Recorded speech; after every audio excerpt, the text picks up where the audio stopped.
I hadn't started yet, I was just putting everything on place. Hello, how is everyone today? Hi, Azir. Hello. You took so long to say hello. My brain is loading.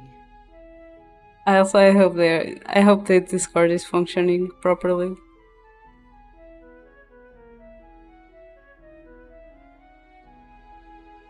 Because sometimes Discord just says no. Yeah, she's here so early. She was with me already on call. Crow is saying good morning to you. Also, hi Crow, how are Good you? morning, Crow. I'm here early because I had to clock in early.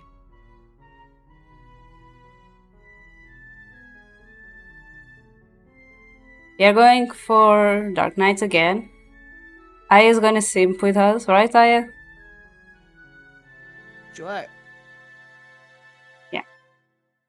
And last time we started going for the normal ending with Zaykun, and I hope that this time I can get a normal ending, because last time was the most difficult one for me to get because I was getting every ending except the normal one. So I have a plan. I'll do wrong choice, right choice, wrong choice, right choice, to see if that helps me get a normal ending. If not, I will cry. And that way I will also already have some of the right answers for the romantic ending. Like I told you, a lot of work is put into this. A lot of work. Even these 2D men are too needy. The 2D men aren't needy. They're all needy.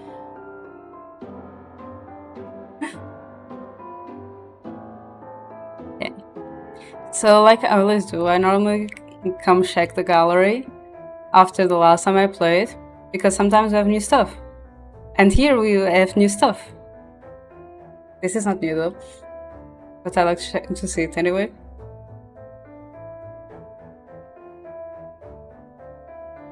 Nice. Nice. Did you end up seeing this part? I don't remember. Not the back. I think I saw the other one. This was on the hot springs. He literally went there naked and then he went to us like, do you want to join? And we all like, wait, what?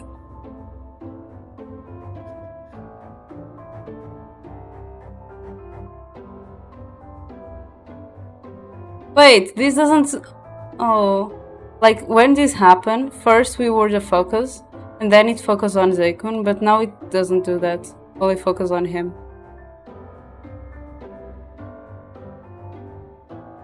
And this was what I sent to you. And Crow makes me really aware that he's missing a scar. That's so crazy! Like, I didn't notice until Crow last time was like, he's missing... Wait, what happened to his scar? I'm like, wait, what? He's missing a scar. And then I went check my screenshot that I sent to you, and I was like, oh my god, you're right. Movie magic. But it looks so pretty in this image.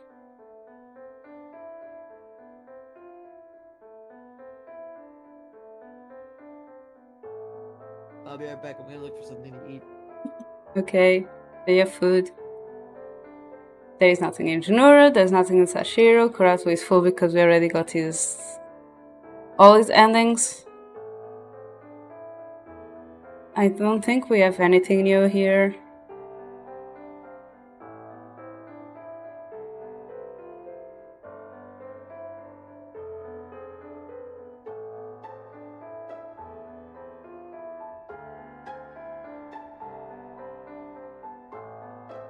I'm curious if Blaze and Jace are going to appear in this route though. Oh wait, I never realized he had these.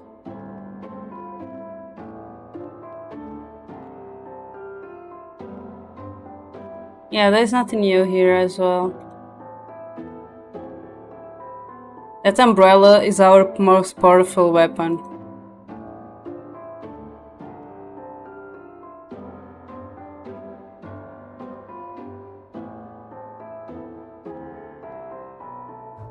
I think Survivor the Walking Dead, It Really Done Well. Oh yeah, this. Aha, isn't Sacrifice Hill? This was the last one we got. This is the last one we got.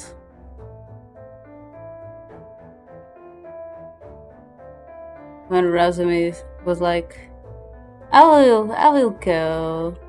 Have fun dying.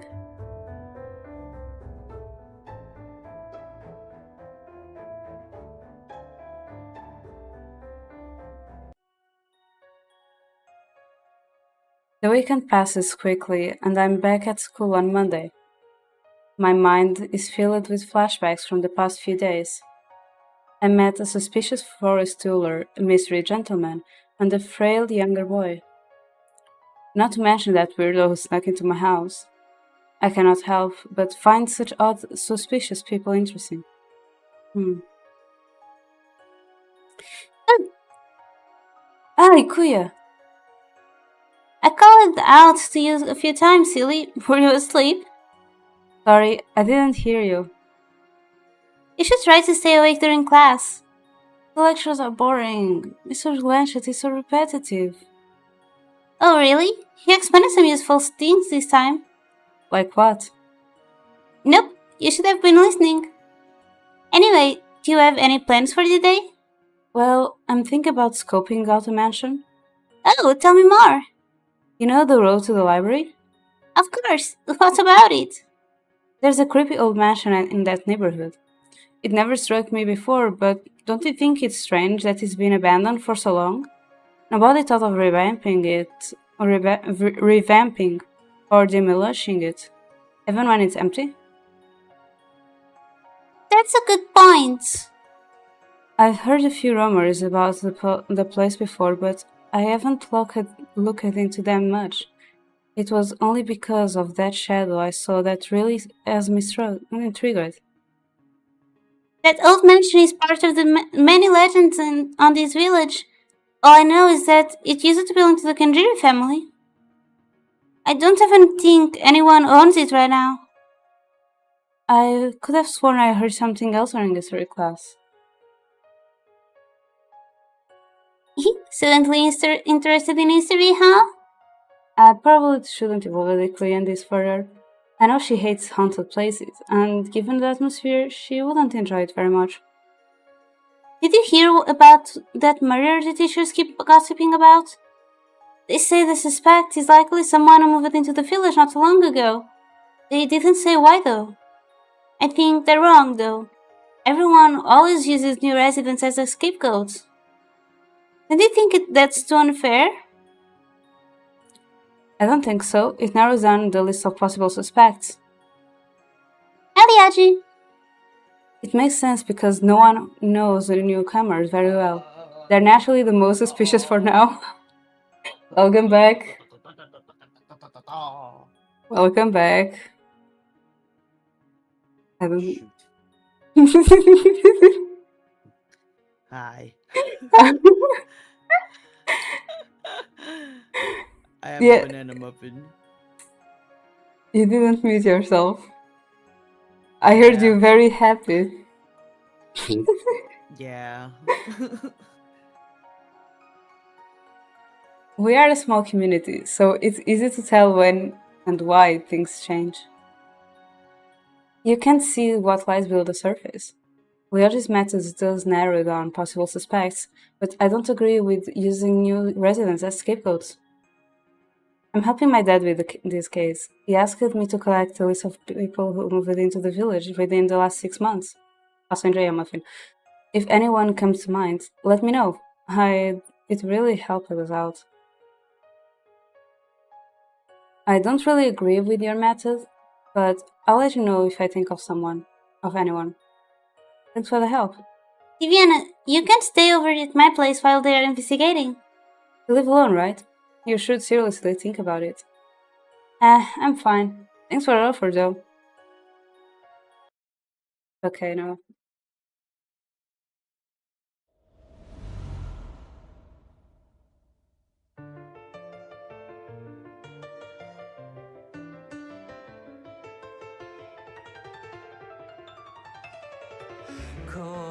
じゃない鼓動のわけでもなくて全ての隠し事よ叫びじゃない大丈夫 Nice soundtrack. わけさ Yeah. えないけど That's also why I don't mind doing it over again. ないさ遊び道も遊ぶものか落ちたいだろう滲んでゆくの食われる筆気が騎士になる情を呼ぶさこれは戦争だ怖がりのない君わからない登ったら落ちるの空が割れたその声からどうしようとしても真実のドアは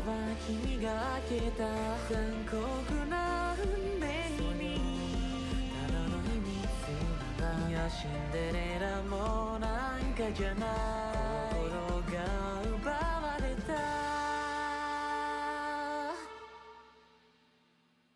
Also, I just remembered something because while I was watching one of my VODs, one of the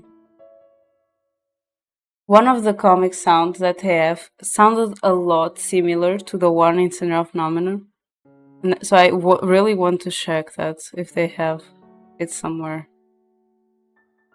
But no. Like, if they mention the music, like the sound effects. Because there is one sound effect that sounds really similar to the funny moments, comic moments in Syndrome of Phenomenon Evermore, and I'm almost sure that is the same. But I haven't been able to check it yet. But if it's the same, I think it's funny the fact that I picked two indie games, two indie visual novel games, that end up finding and using the same, like, comic sound for the situations. Or that maybe they even are connected to each other somehow. Because there are multiple people normally working in visual novels. So they could also be connected somehow, and I didn't even know if for some reason I bump into them both in different times of my life and in the playing and enjoying it. I don't know. I think it's interesting. And information that maybe you didn't need to know, but now you know. Now I know. Yeah. I started to But see. They say? Sorry. No, I was just reading. It's okay. It's gonna stay there. I was just gonna say that I've found a new appreciation for game music because I actually picked a game and finished it. Everyone should clap for Aya right now. She finished the game on herself. Yeah. Everyone should be really proud of Aya. I never finish games, and now I'm trying to finish Great Ace Attorney. Yeah. I should be streaming these things. However, I realized that I like playing games on my own. Thank you. Yeah. I think one of the few games that Aya finished was because she was playing with me. Actually, my first ever completed game was because Dee and I were collaborating. Yeah, we technically started it off stream, and I wasn't even a streamer back then. But then we went to stream, and I was like, yeah, and I remember like the last, yeah, I remember the last time we played it, like the end of the game. You were like, oh, this is not going to take that long. It's like 1 hour and we are done, so we can yap. And we yap and yap and yap, and then the stream took like 5 hours. Because we just yapped and didn't play the game, and then it wasn't 1 hour left of the game. So yeah, because you even had to like pause the stream, go get your sister, and then come back and continue streaming. Oh my god, yeah, those were the days. Yeah. Now my brother does that. Lol. Like passing the responsibility to the other oldest one. I don't drive like that no more. Because you are also at work during that time, right? Hmm? You are also at work during that time, so... Yeah. I stared at the ceiling while lying on the couch. Also, the game that we played was Escape Academy. It's really funny, though. It was funny because we were there.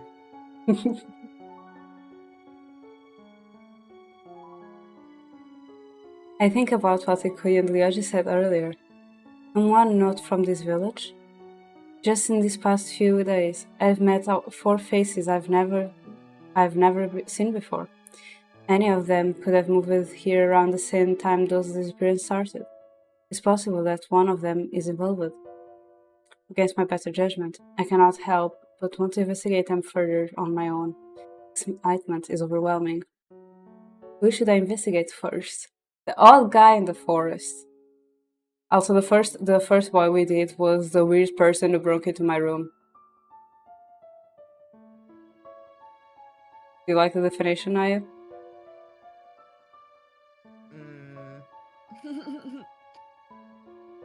Because this is literally like we were just chilling at home and like our bedroom is like on the first floor. So out of nowhere we just hear knocking on our window and we're just like, what the hell is happening? And then we just get waved. Hey, at least he knocked. It knocked, but then we said no. So then he went other way and went into the house by another window, and was like, "Hey, can I stay here?" Oh. But technically, he's an investigator, and he was designed as our personal guard, so he was doing that just because of that. The way my eyes raised when you said personal guard, I was like, I was like, protect me. Yeah. But right now we are going for the odd guy in the forest because we have already done this one, so we're going to continue. We go for a different weird guy.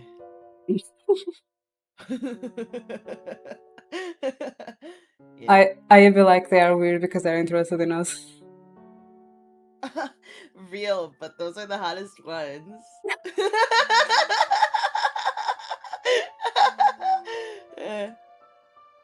Debbie Ryan Herzog. Yeah. What did I think about him? Imagine him standing before me. His crimson hair was remarkable. I should keep an eye on him.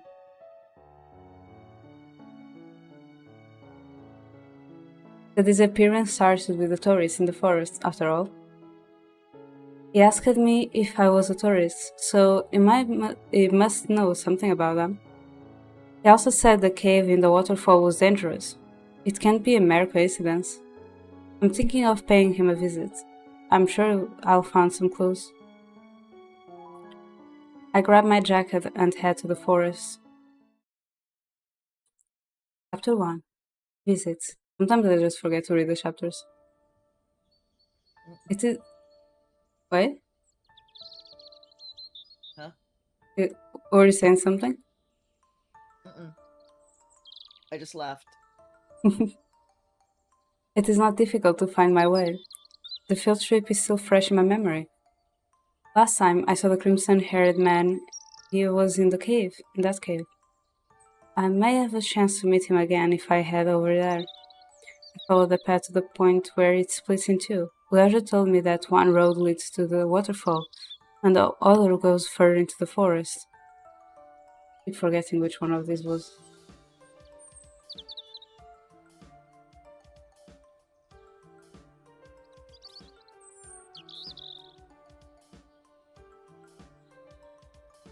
What the hell are you?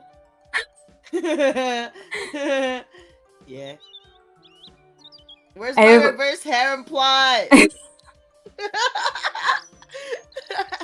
Like, I have heard you saying, give me my loser. I was not expecting you to say, give me my rooster.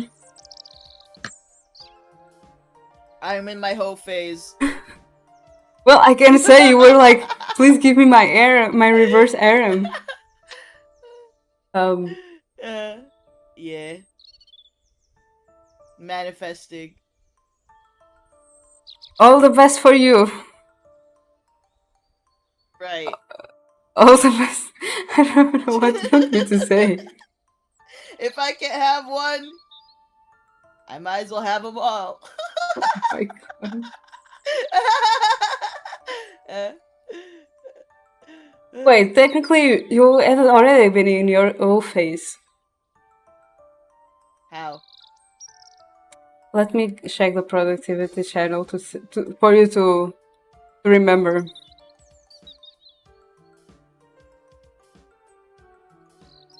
It was one time. It was just the two of us.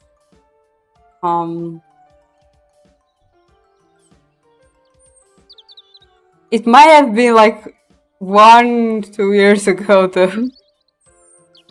Girl, that's gonna take forever. I can do it, I believe. Wait, maybe you did pin it. I believe in you too. You're kind of good at it. It's kind of scary. Look, I already reached my. Give me my roster. I already reached my birth last year, so it's gonna be fine. Where are my hot men at? I have to go speed dating at some point. Oh my god.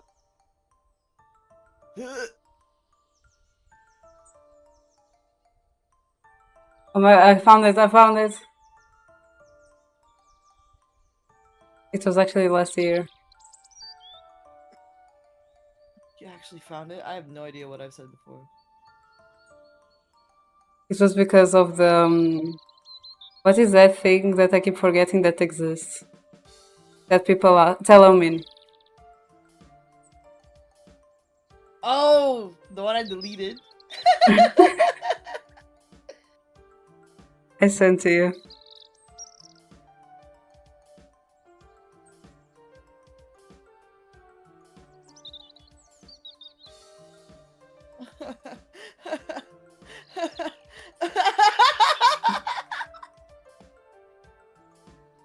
That's so crazy. Yeah. I think it was, yeah. I think it was like one of those times that was like, I'm bored, I need motivation, let me just scroll through I used to love me and see the stupidest of the questions being asked at her. Oh my gosh, bro. Like, genuinely, I should re-download it. I'm bored. But man, those people were getting weird. I was like, I don't want to answer these anymore. It was the same thing over and over again. It was either telling him like It was telling me question over and over again. It has to be telling like it was a person asking the same question over and over again. So I was like, either way, it's getting tiring.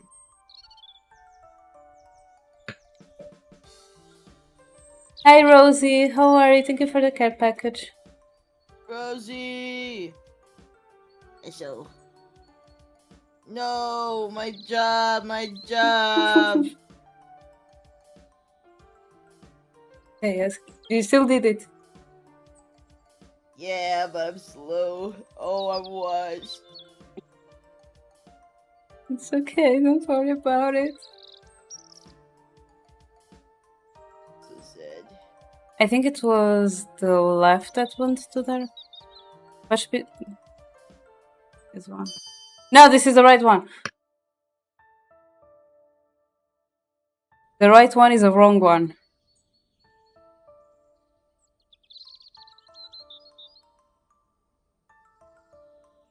Maybe if I start with the wrong choice, it will lead me to the normal ending.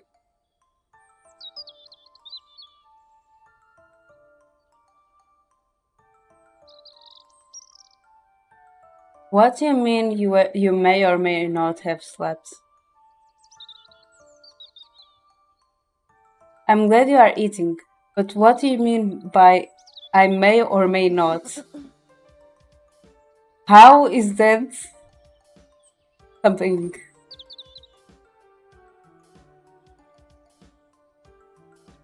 Rosie, you need to sleep! You didn't sleep yet? She's saying, folks, I may or may not have slept yet. Oh. but I'm No. having breakfast, so she didn't sleep. Bro, don't help her out.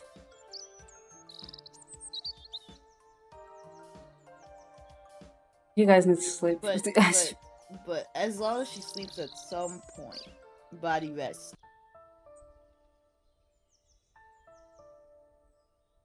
I'm concerned. What kept you up? Yeah.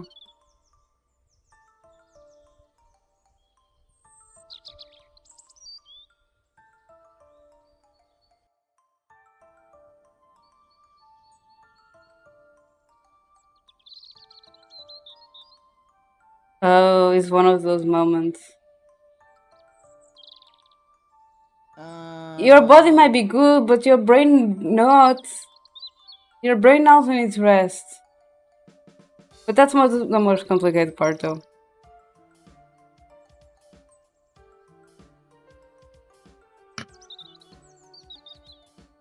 That's. Do you I've have gone through anything that. worrying you?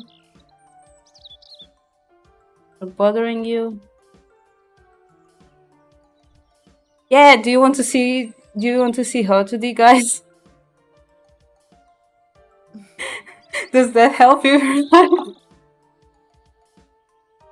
But either way, let me give you a hug.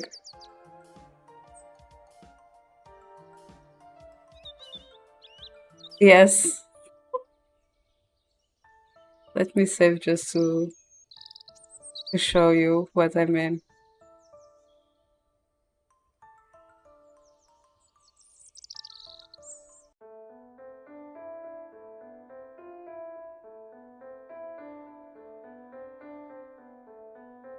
I can only show, like, you can see the side image of the guys. They couldn't. These are the only one routes that I've played so far, so it's the only ones with image.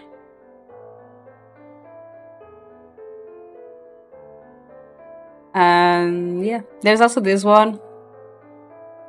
There is also one that we pinned on the floor. Oh wait, there is more. There's also another one here. There is also this. There is also Roya. This is an asshole and psychopath. There is also Blaze.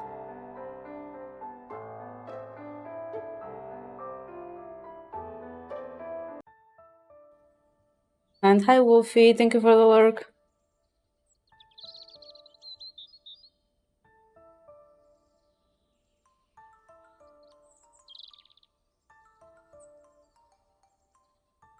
Okay, I've made this point before though. The assholes are kind of hot. He's a psychopath. He's a psychopath. He's a murderer. Oh, never mind. That's not an asshole. That's different. No, he's an asshole because of like how we decided to bully Kurato, just because it was like, oh, your parents and my parents are like spending some, like when they were 7 years old. Your parents are spending too much time with my parents working, so I'm gonna bully you because your parents are taking time from my parents to be with me, even though he had a brother and Kurato was like the only child. So I decided to bully Kurato for that thing. That's why I said that he's an asshole. And then you can also bring to there the serial killer part, where literally on Kurato's route, he kills a guy and then goes to you. I was the one who took out the trash, and you're like, wait, what? That smuggler that tried to assault you and Kaishi, I was the one who killed him after he was already sent to the police. And I've been also killing the other people of the village. And you're like, what? And then he's just like, oh, also, by the way, could you or Kurato kill me, please? Because I don't want to suffer anymore, and I don't want, like, the hunter to kill me. Like, Based even? What? Who said that? Who said that? It was me. That was definitely you. That's why I have, like, a bump. Also, he killed his teacher with 7 years when he was 7.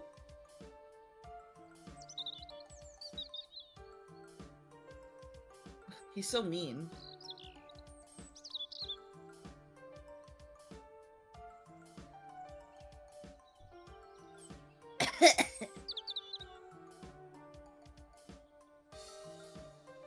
No, that's not romantic at Yours for all. you is so crazy. That's He only scary. killed he only killed one person for us. He only killed Only? one person. Yeah, because like all the other people he killed was just because he wanted to. It's just because like the plot has been going around, like people have been disappearing and disappearing, murdered, like almost like tortured because of like how they appear dead. And the people who get killed, like their soul gets stolen, so then they get possessed and they start walking around like zombies. Yeah. Unrelated, I'm thinking about how my laugh just now sounded like a broken Autobot. I have standards. I is so funny. He only killed one person for me. The other ones are for himself. That's not what you sound like. I just said it in that tone. Yeah.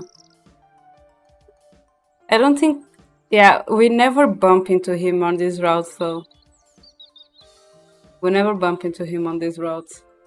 He's But elusive. we heard about him dying and the conspiracy of him, or like, and there was conspiracy of horror.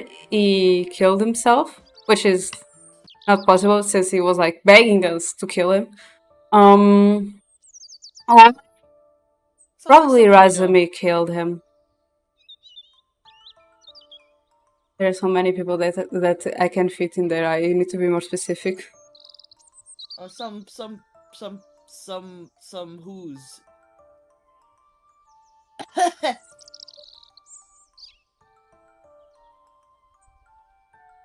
Tell me how I just told someone who was working before me, someone who has worked a year before I joined the job. I just told them how one of this how some of the work goes.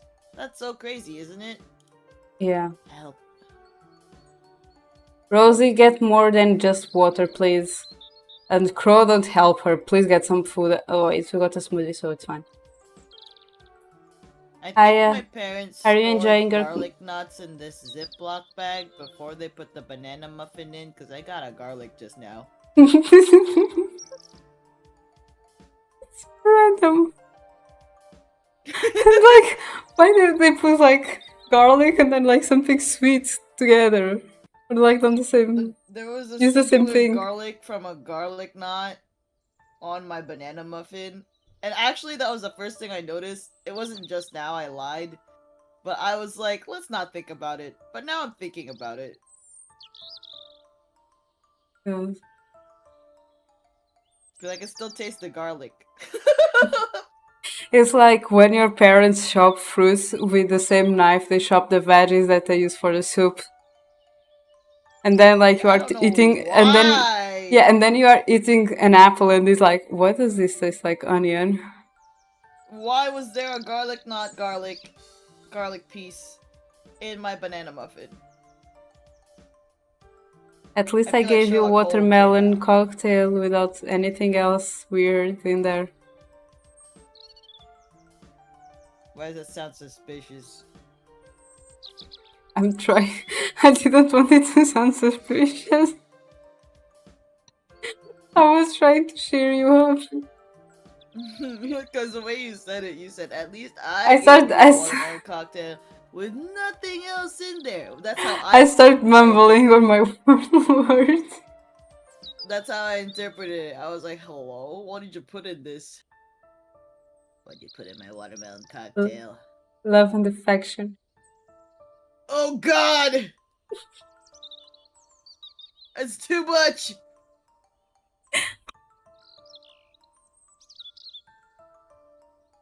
And scene. Did you like my cosplay of men? Where? Where? Where?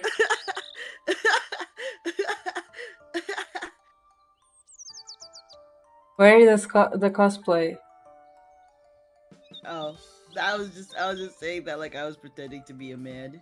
Oh. Oh,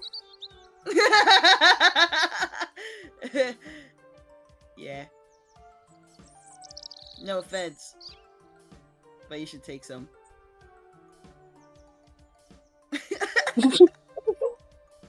my God.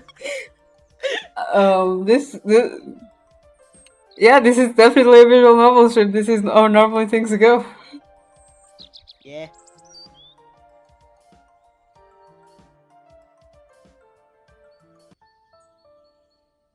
Uh, yeah, I was suspicious of it. I'm always suspicious. I think we took the right side. I go deeper into the forest. After a while, I realized I took the wrong path. Damn, I don't have a map with me. At this rate, I may end up lost if I continue. From the corner of my eye, I notice a shadow fleeting through the bushes. I can't read. I thought of returning, but the trail is actually a loop that leads around the monument in the forest as well as a waterfall. Speaking of luck, even though I took a detour, I searched the lake's edge, but there is no sign of the crimson-haired man. Even the rocks that made the path towards the cave are gone. I can see the cave, but how do I get in there? How would I get there now? The rocky face of the waterfall gives me an idea. The cave itself is not that far from the side of the lake. I can climb. I carefully balance my foot on a rock, then reach up to steady myself on a crack in the stone. I have always done well during PE. Now, all that rope climbing will finally pay off. Climbing across is easy until I almost reach the cave. My arms start to strain and I almost lose my grip. They say for climbing rocks you should use your legs more than your arms, which I have not been doing. I may have overestimated myself. As I lean over to search for another handhold, the rock under my foot suddenly crumbles. Huh? My heart skips as my fingers lose their grip, my body lurching downward. Before I know it, I am falling into the lake. Cold water jabs into my skin like ice needles. I try to swim to the surface, but my numb arms and legs are no match for the current. It pushes me deeper into the lake. This is no good. I'm going to drown. I can barely see a thing. My lungs burn for air as everything goes black. When my conscience returns, there is solid ground under me. Rather than the sensation of floating, I slowly open my eyes. Judging from the rocky ceiling, I am in a cave. I sit up abruptly, surprised by my surroundings. How did I get in here? As I look around, my chest starts to ache. I start coughing. I remember falling into the lake and almost drowning. Someone must have saved and carried me here. The mossy walls of this place are not like the dripping darkness of the cave behind it, the waterfall. And speaking of dripping, I notice that my clothes are totally soaked. I'm a total mess. It's going to take a while to dry off. You can do the voice. That's a man. Okay. You're finally awake. I know that voice. It's a crimson-haired guy from yesterday. As I turn my head to look, he places his hand on my shoulder. Are you okay? I stare at him in confusion, but not. Why are you so stubborn? I told you not to come back. He's You so haven't. edgy.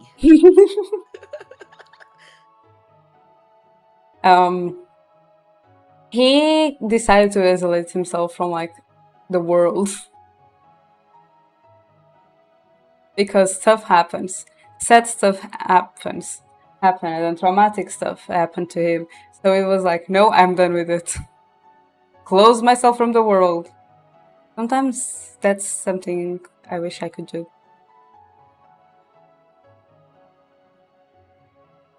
You haven't explained it. My sentence is cut off midway as I start coughing again. You're lucky I was nearby. Otherwise, you'd be a corpse at the bottom of that lake right now. Well, thank you. Take your clothes off. What the fuck? I knew this was coming. Hello? I don't even know your name. I knew this was coming. Oh my god, wait, let me show you. Because, like, the first time I did this, Zeph was with me on call, and the way he reacted was so funny. And, like, I just went, I saw that coming. I was like, oh my god, I really need to know how I is going to react to it. Now you know. Now I know. Okay, here, I found the clip. I think I watched it, but let me see it again. Yeah.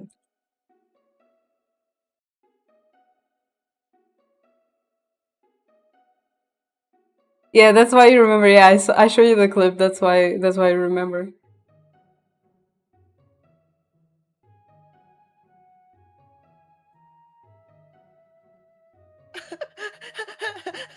Wait, his reaction was way too calm. Yeah, because like he was just like who like you were just reading and then after you read you were just like struck by realization. But his reaction was way slow, like getting the He's realization like, of what you just said. oh. Like that was before he went to sleep, if I'm not mistaken. So it was also normal his reaction to be a little bit slow because it was before his bedtime. I see.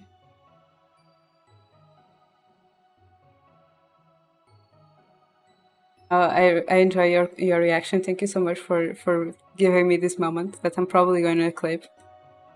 You're welcome. Oh no, she's with hiccups. Nah, that was a burp. Disguised as a hiccup. My magical powers. Going undercover. Mhm. Excuse me? There's no way he just told me to undress. I must have misheard it. The man unwraps the sash from around his waist and takes his awari off. He throws me the letter at me, and when he speaks again, his voice is a dull monotone.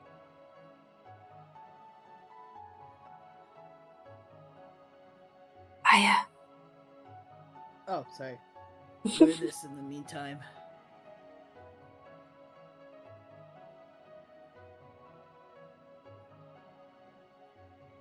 There is more.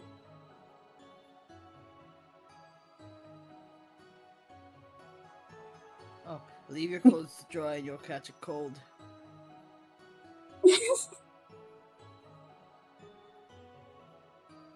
I'll be outside. He's stoic yet considerate. I don't know what to think of him, but for now I'll just accept his apparent kindness. I hold up his awari, my eyes fixed on him as he walks away. Such a weird guy, but I think I can trust him. He did save me from drowning. I wait until he's out of sight before changing out of my clothes. When I slip into this a warm awari, I notice the scent of flowers, though it smells pleasant. The piece of clothing is too big for me and also feels breezy. When I step outside, I spot a crimson haired man sitting near a tree. He seems to be napping peacefully, almost as though he has forgotten the trouble I caused from falling into the lake. I hang my wet clothes on some tree branches to dry, then find a comfortable spot near the man to sit. Evan, thank you yet for saving me. By the way, I should properly introduce myself. My name is Iviana.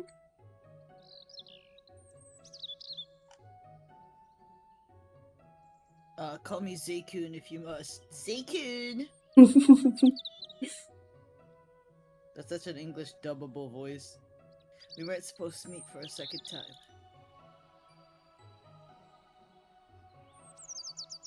Zekon opens his eyes and stares at me suspiciously. His deep purple eyes are beautiful and somehow intimidating. I've never seen anyone with such a eye color. Also, you say that it's such a English dub voice, but maybe it's because you grew a lot with that, so you end up doing that voice a lot. Yeah.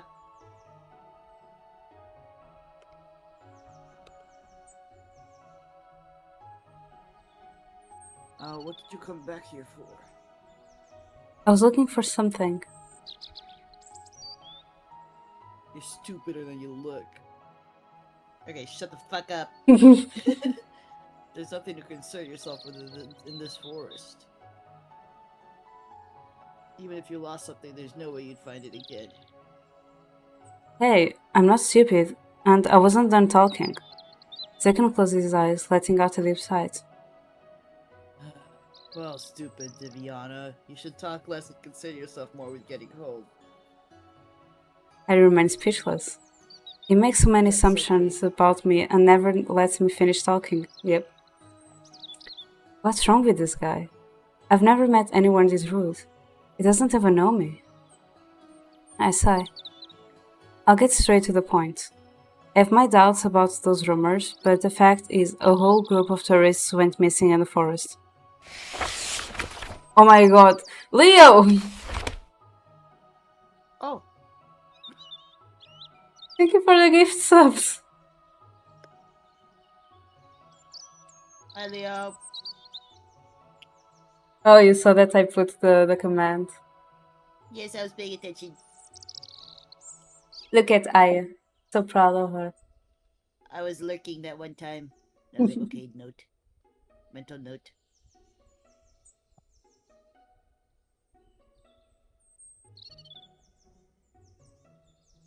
Yes, Leo, how many times have I seen you awake during times that you should be sleeping?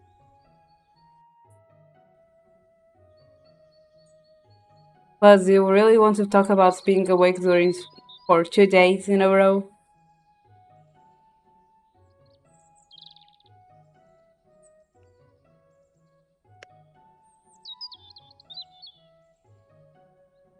You are saying that this is my payment for being your NPC in your game. I was bullying you. I was bullying you.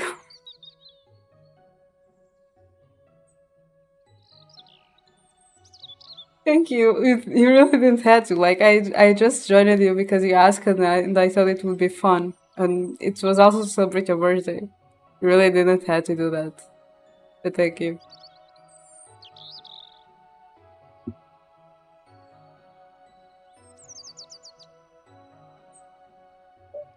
I think we all had fun with it. We can see how Nomi and Bobo were just with the Nani.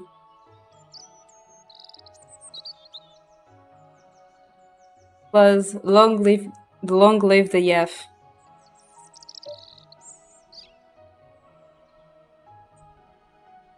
Do you know anything about what happened? Deacon soon promptly turned sour. Yes, long live the Yef. Yef needs to his acknowledgement too.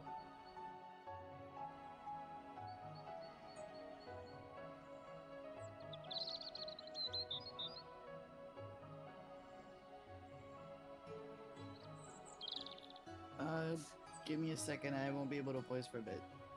It's okay, I was going to ask you that though. Because I know you are working.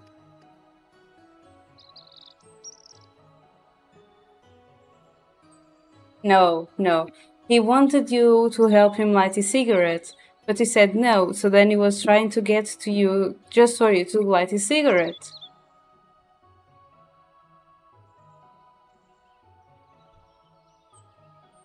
The demon does exist. For real? Yes, the forest is a dangerous place. Listen to the rumors and leave already. You can't tell me what to do. Besides, the forest is a public space. It is not a public space. Place. Then, what are you doing here? What are you doing in a dangerous place like this? You're annoying me. Deacon takes a deep breath and stands up. I don't think this is going no anywhere.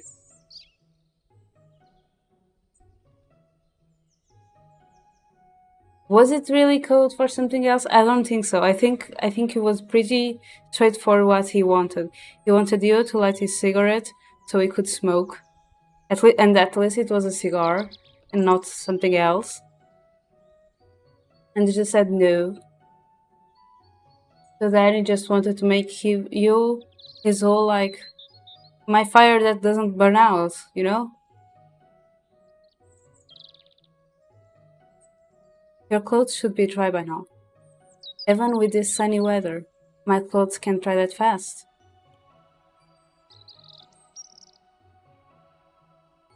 Deacon takes my clothes off the tree branches and hands them over to me.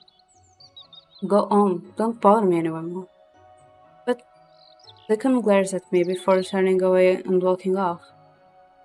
I am so frustrated that I fail to realize I am still wearing this Izawari until he's already gone. Ah, that forgetful guy. I'll have to return this to him later. Next day. I absently gazed at the cloudy sky. The forecast said the weather would be really bad today. Seems like heavy rain is coming. And I forgot my umbrella. I'll need to hurry home to beat the rain. I don't want to get my socks wet again. Oh wait, we had a hype train?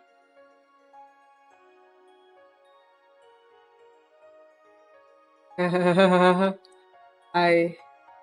I Hey guys, if any of you ever does anything that needs me to threaten you with a bong, here. Thank you, I, for the gifts of aren't you working?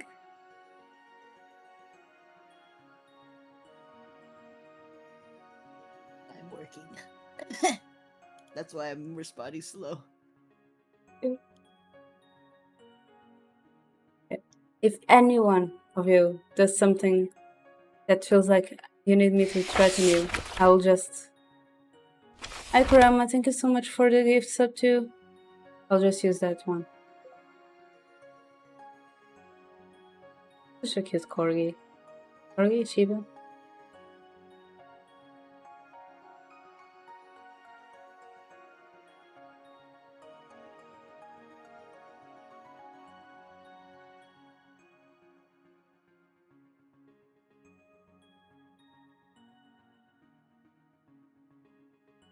Yeah, Leo, didn't you stream a lot of times, like productive streams, because you were working?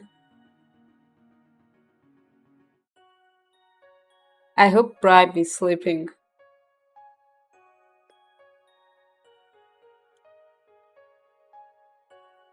Hey Divian, it's lunchtime. Are you daydreaming again? Yes. Share it with me.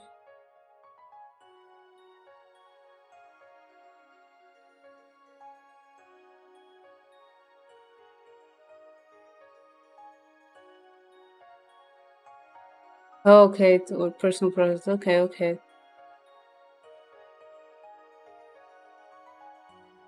Who said you can't stream at work? Some people do it. I'm saying this, but I can stream at work. It's not worth mentioning. I wish I could remember my dreams as vividly as you do.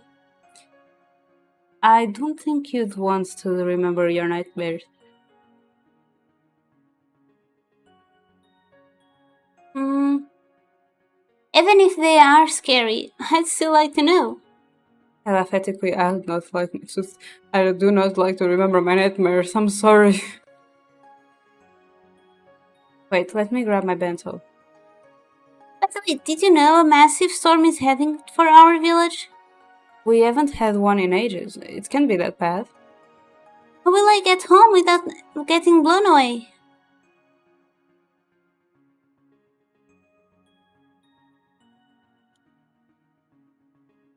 Oh my god, not Cecilio at work?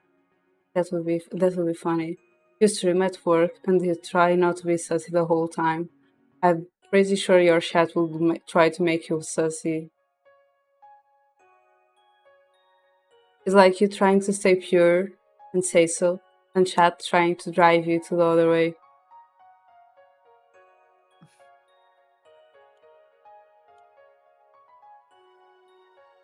Don't worry, you should be fine. Its peak is late at night.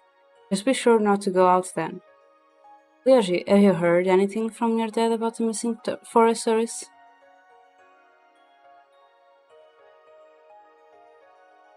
They've sent out some search parties, but no results so far. They've paused the investigation until the storm passes. This is random, but there's any chance of people living in the forest? Living in such place? No, no one is allowed to do that. Are you still curious about the demon, Diviana? I was just wondering. If you ever consider exploring again, count me in. You two are so troublesome. I need someone to keep an eye on us. Why don't you come along, Ikuya? I'm not your babysitter. I ship those two together so much. After sitting through the rest of my boring classes, I quickly go home. I hope we'll be notified if the school closes tomorrow because of the storm. As I walk, the sky steadily grows darker. There is no doubt that it will start pouring soon. I wanted to go to the forest today, but it seems like I will have to give back Seikon Zawari for some other time. As soon as I reach my house, I feel the first raindrops fall on my head.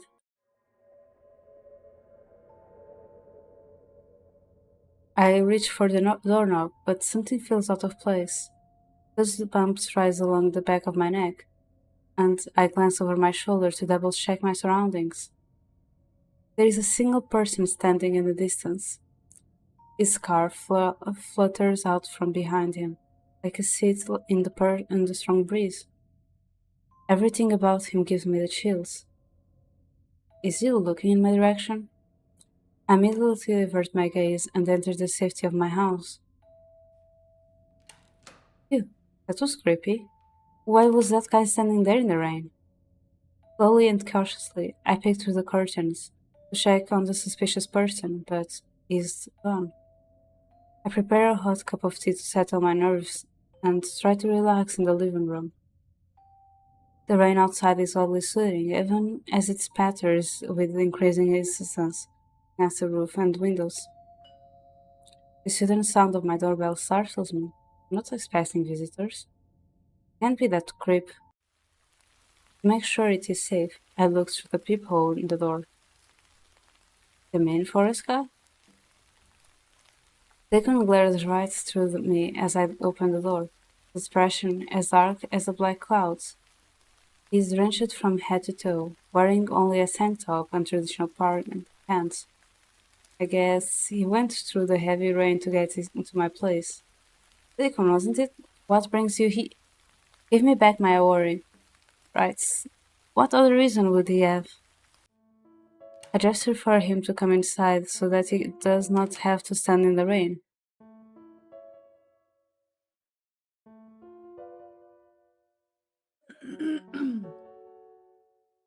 Drink water, please. Thank you. Drink to Did it.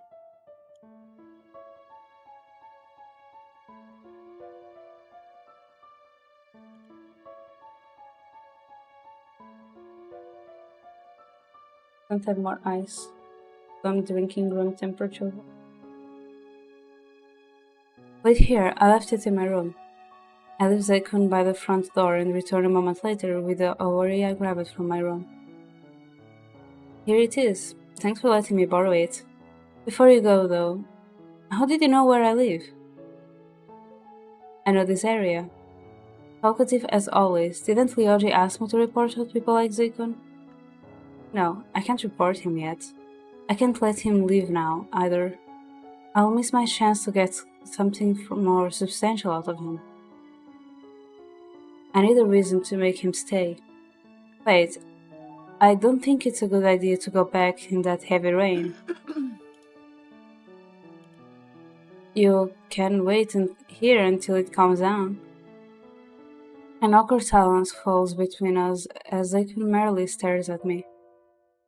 I owe you for saving me. Zekon snorts but steps past me into the living room. Hiding a smile, I close the door to the storm outside.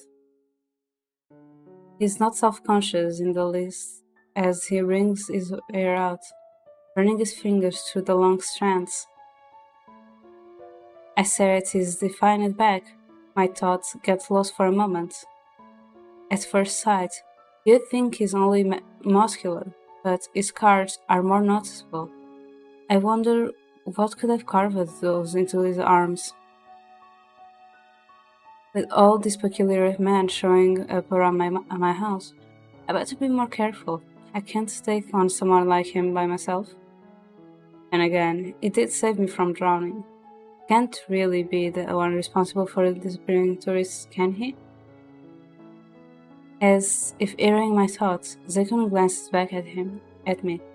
His gaze borrows into mine. It becomes awkward after a while. I should get a towel for him. After Zekun fixes his hair and puts it on his awari, he sits down on the carpet with crossed arms facing away from me. I wonder if he has not forgiven me for disturbing his peace the previous times I met him. Are you hungry? No.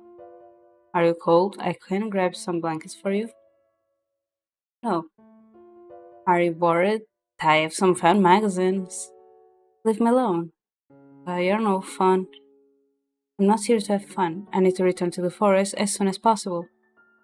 So you're saying that staying in the forest and hiding in a cave is better than having a roof above your head? Yeah, because there aren't annoying people like you around. So here, when he said that he lived in a cave, he didn't point out the fact that he doesn't live on a cave. So later on, when we get surprised that he lives on a temple instead of a cave, and he just goes like, "Wait, did you really thought I lived in a cave this whole time?" And we're just like, "Yeah." Why is he like surprised that we are surprised? He literally went like confirming to us that he lived in that cave.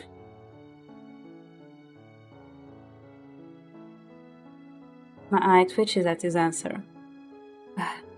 Hyper Olivier. Why am I yawning? Hyper Olivier.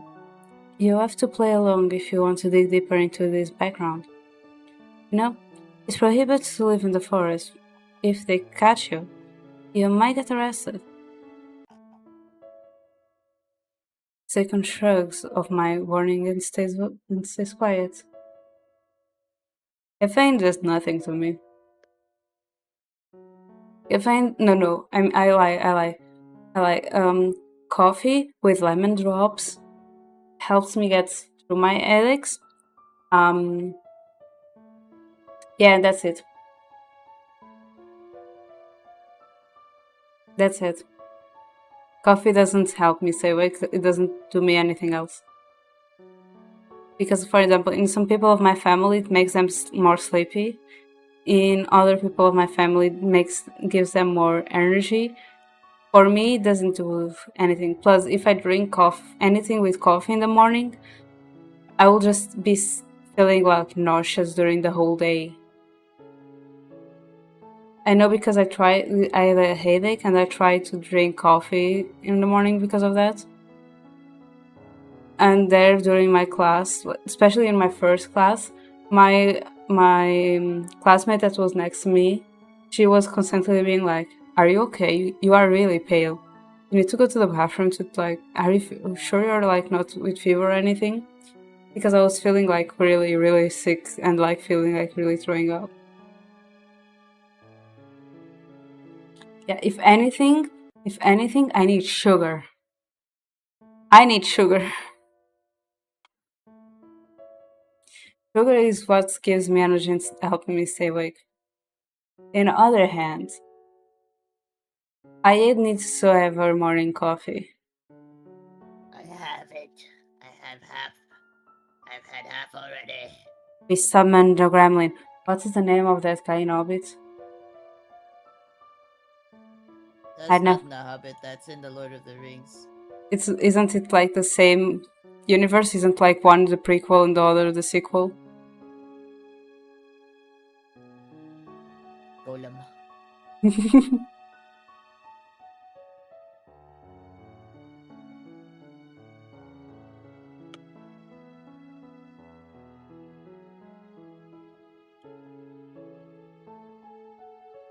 But yeah, I never watched it, so I don't It's know the long, name. but it's very interesting. I know the reference though. My precious. My precious. I identified with I identified with the golem as like a 10-year-old. I was like, yeah, based. Yeah, when you said you got your coffee, sounded like that.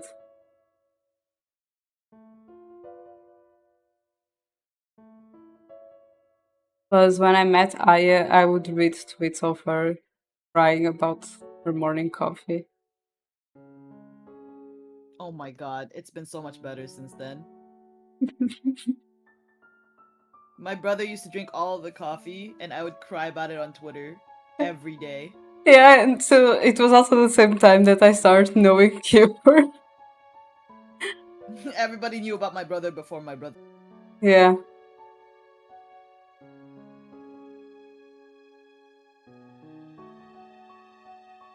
But yeah, I already told you a lot of times the biggest Twitter post that I know you did was the one that you said your sister was screaming at your brother for ending the coffee, knowing that you would cry.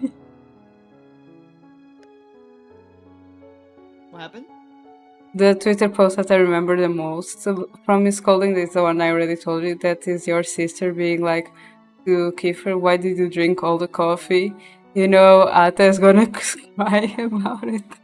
No, yeah. Yeah.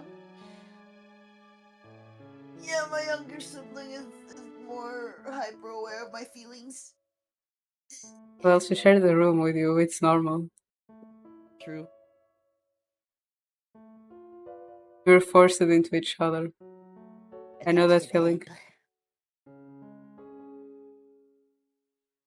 hip. Because like imagine I know what is that like because for until I was 11 I shared the room with my sister and I can't sleep with lights on and she had to have a light on. It was horrible. And hi Solid, how are you?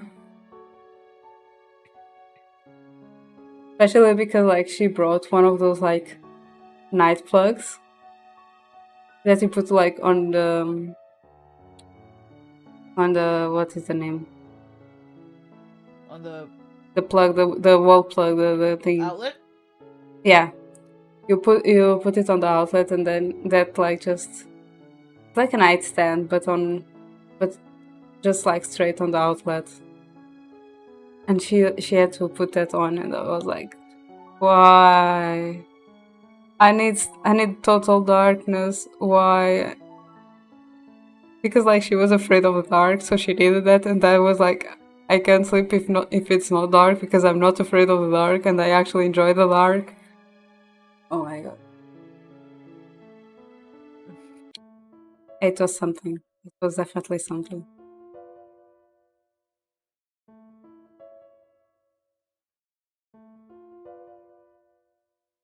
And before that, it was me and her also sharing the same bed. It's, you know those people that end up using the whole bed and only leave you like the little bit for you, or even end up sleeping on you? My sister. Yeah. That's kind of cute though. It's not. Especially because like whenever we were camping, we would stay in the same place. Sometimes I would wake up and she would be like above me. And I'm like, how the hell?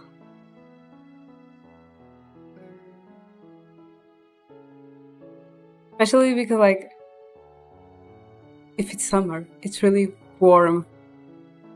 And out of nowhere you have like another body above you.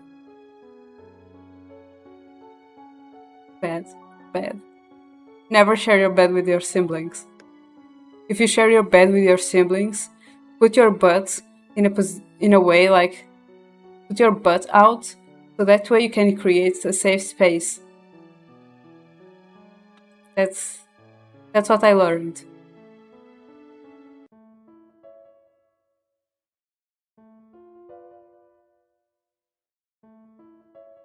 I just pushed them off. Oh my god. I can share a bed. I can share a bed. I can see. And Yeah. what the hell, I Solid? like cuddles. Big spoon or little spoon? Big spoon. I like being the little spoon. They're trapped. The funny thing is Aya is smaller. So she being the the big spoon is so funny. Yeah, but I'm strong. I'm strong. I'm cuddly. Yeah, and then you look like a panda grabbing a branch. Yeah. Yes, sir. That's Aya, because she decides to be the big spoon. Meanwhile, I'm the little spoon, so I just end up being a ball.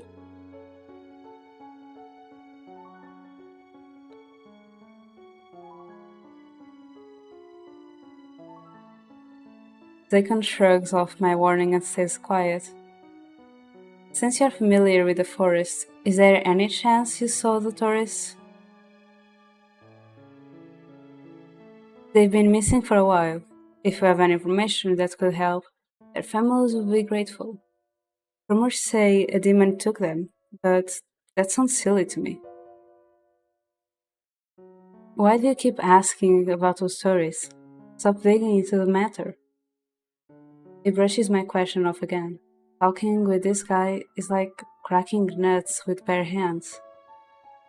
His suspicious attitude and vague answers make me certain he knows something, at the very least. If a direct approach does not work, I should try something different.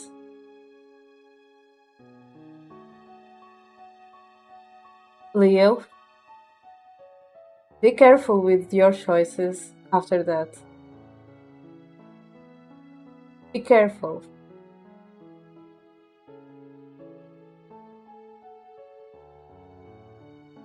I take a seat on the couch and keep my eyes on Zakon.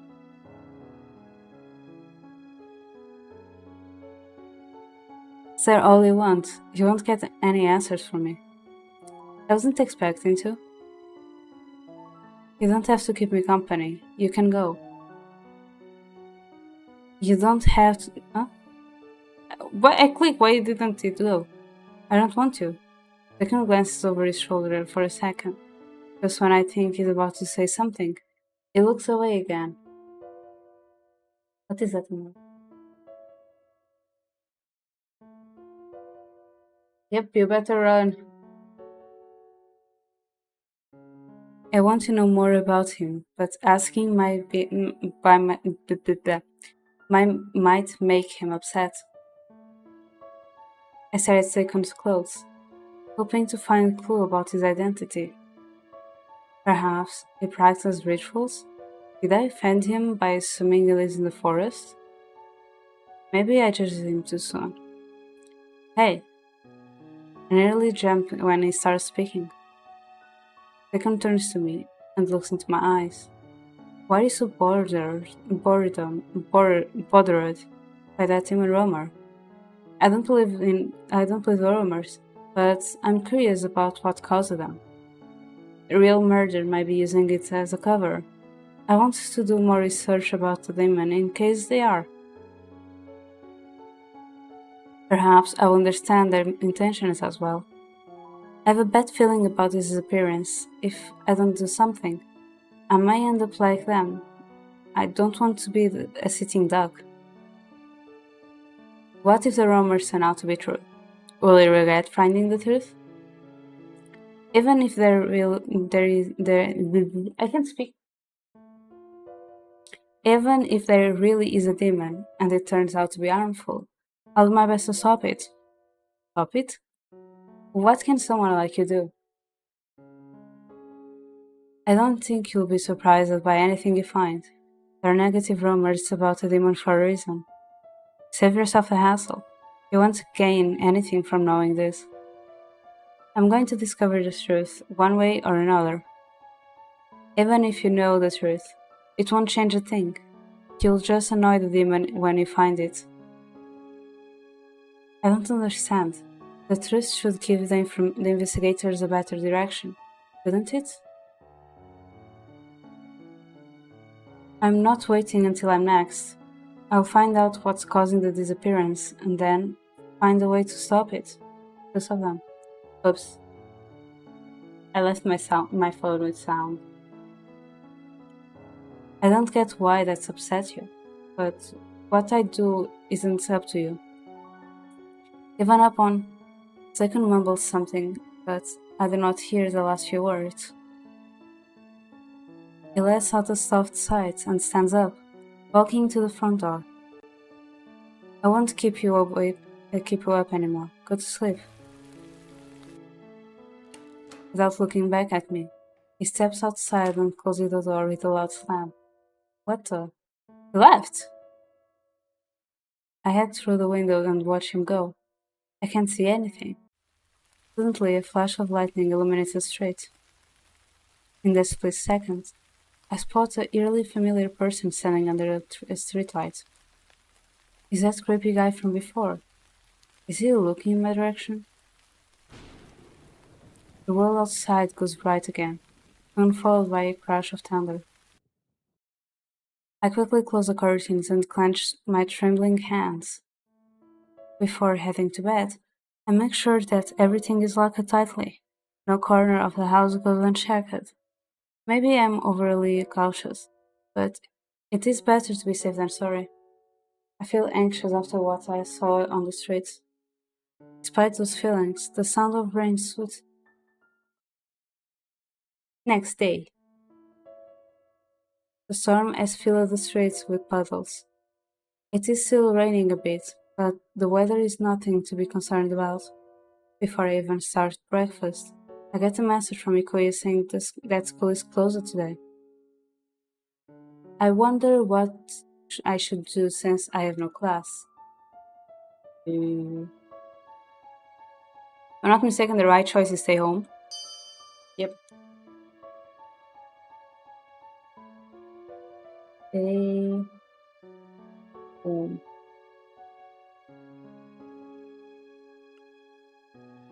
I look at the rainy weather and my motivation drops to zero. Since it is my day off, might as well relax at home. I cook up some bacon with scrambled eggs and a crispy croissant for breakfast. A cup of black tea makes it complete. Is it just me? Or this whole combination is weird?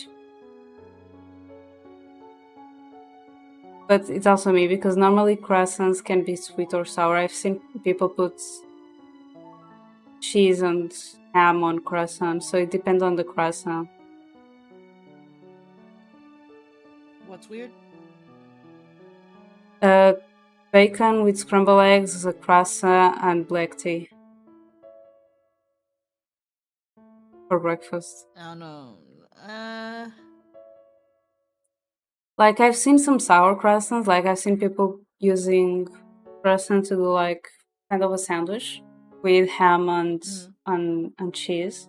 But it's more on like the brioche kind of type, like milk bread type of croissant. But then so like I don't know if it would go well with scrambled eggs and bacon. My brain says no, but I don't know. That might be me. And then the black tea. I don't think it goes well together. Yeah, like that's what I was like. I don't think this goes well. That's why you asked it. And then like they bring the cup of black tea, and I'm just like, that just makes it even worse.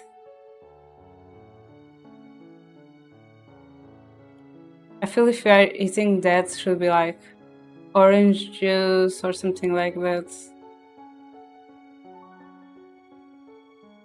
Black tea. But hey, everyone has their own weird. But hey, anyone has their own tastes. I don't like tea, so that also might be a start for me.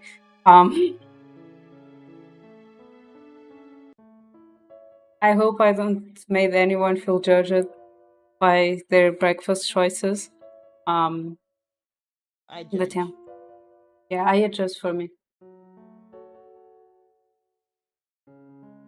I sit down in front of the TV while eating.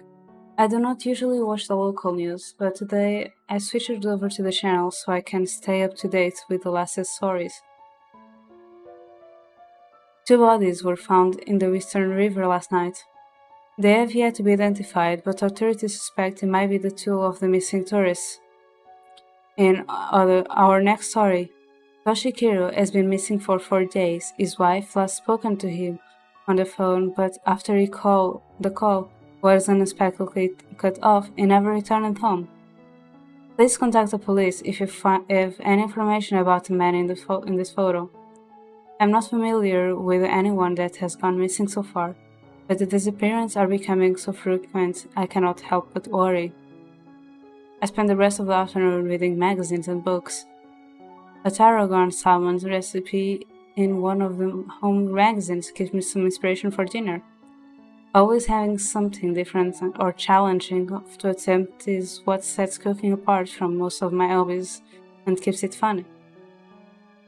Once I cut out the best recipes I can find, I grab my next item from my rainy day reading pile. Ikuei recommended this book called A New Legend. It is about 4 men fighting for the love of one girl.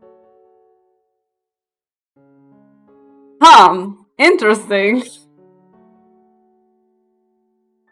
Interesting that Ikuya would recommend. When is it my turn? You know what is worst? I immediately thought about a K-drama that I watched some time ago. My mind went immediately to a K-drama that is Cinderella and the Four Knights. I don't know if you have seen it, but my mind went immediately. Oh yeah, I watched it. My mind went immediately to that one.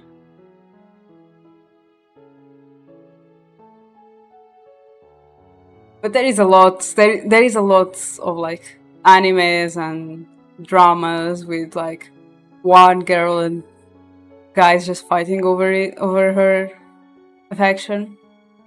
Or an Osa Club is one anime, for example.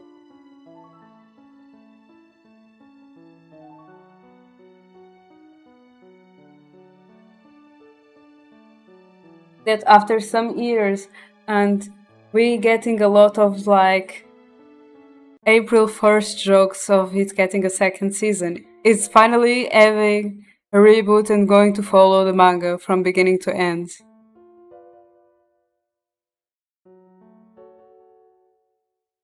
So happy about it. For so long. I told her to stop recommending romance novels, but she insisted I read it. The summary sounds ridiculous, but the story focuses on something else. When protagonist's family moves to a new country, the last thing she expects is to bump into a foreign prince and his 3 consorts. Oh my god, this is so much. Okay, this fills even more with like Cinderella and 4 Knights. However, on Cinderella and 4 Knights, instead of being 1 prince and 3 consorts, it's like 3 grandsons from a rich man and the secretary that technically is also like their friend and goes around with them. I recommend that K-drama, by the way. I do recommend that K-drama. It was really good. Yeah. Well, it's good enough that I remember some of it, but I don't remember much of it.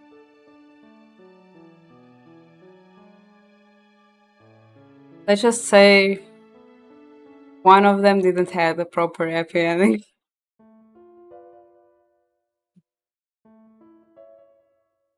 Because I remember like watching and being like, why is that the only one that doesn't get anyone?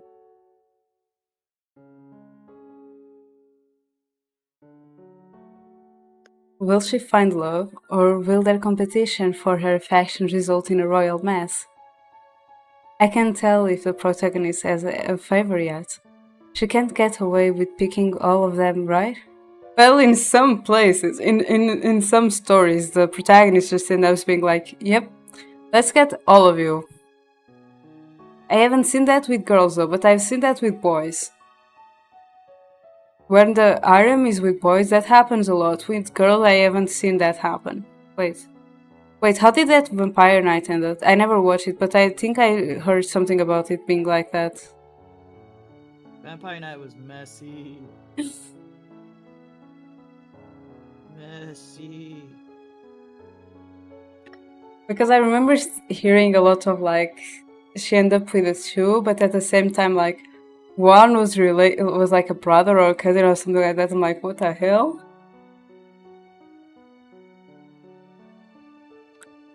Oh no, is he about to die? I was rooting for him to be the one. That is so real. It's so real. How many times are we reading or watching something and like the guy that we like our favorite character just dies and we are just like, why? Why did this have to happen?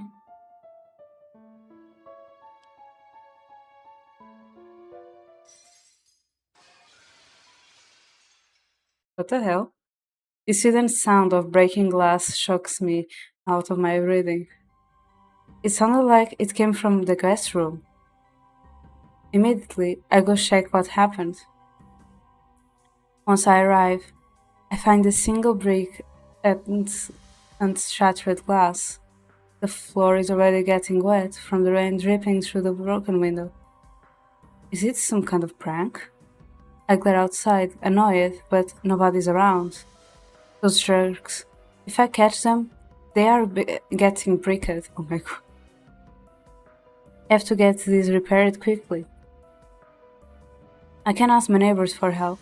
Mom said I should go to them in case anything around the house needs fixing. Next day. The students are more restless today. While walking through the hallways, I catch a glimpse of a familiar face. A green-haired guy walks by, his face is covered in a black gas mask. What is a person like him doing what is a person like that doing at my school? Even the students around me look at him with confusion expressions. Hi Tashi, how are you? Thank you so much for the lurk. Thank you for shouting Tashi out. Is he actually a student or an invited guest? Wow, is that an elite class member? It's so rare to see them at school. He just glares at me. His eyes are so icy, it creeps me out. I notice a cross emblem on his tie. His uniform is different from any other class, so he must be an elite. I heard they act however they want because they have their own special rules. Yeah, but they don't get penalized for skipping class. Aside from Ikuya's brother, this guy is the first elite student I have seen at school. It does not give me the impression they are all as attractive and intelligent as rumors say. Eliod, oh, wait, why am I saying Eliori? Hey, you're spacing out. Oh, Leoji. Do you know that Kazmas guy? That green-haired dude? If I remember correctly, his name is Shane. I think he works in the same department as my dad. He barely attends class and focuses more on work. Yes, that's why you have never seen him before. It's still unfair that these elite students get away with that. Sadly, we can't change the rules. I still find that Shane guy strange. Say, Diviana, have you seen any suspicious people lately? Well, this Shane guy have been walking around my neighborhood quite often lately. I think he's observing me, to be honest. It's kind of creepy. He's like a stalker. I see, don't worry about it though. He isn't a bad guy. Shane isn't my only worry. I've also seen a strange person who wears traditional clothes and lives in the forest. Maybe he's one of the priests? I know there's a group of them who sometimes practice their rituals in the forest. Ah, right. Wait a minute. Wait a minute. What if the priests that are like just crazy? Because they are not like the priests that Kurato found some years ago. What if the priests were the ones that summoned somehow because we know they do summon rituals, because at one time they summoned Zekon's father. What if the priests, by doing their summoning rituals, ended up summoning Razumi, and that caused this whole mess? Because I don't know how to stay still. Or maybe because, again, she was pulling the strings all along behind the curtains to just being summoned in this Simon era and things starting. What if?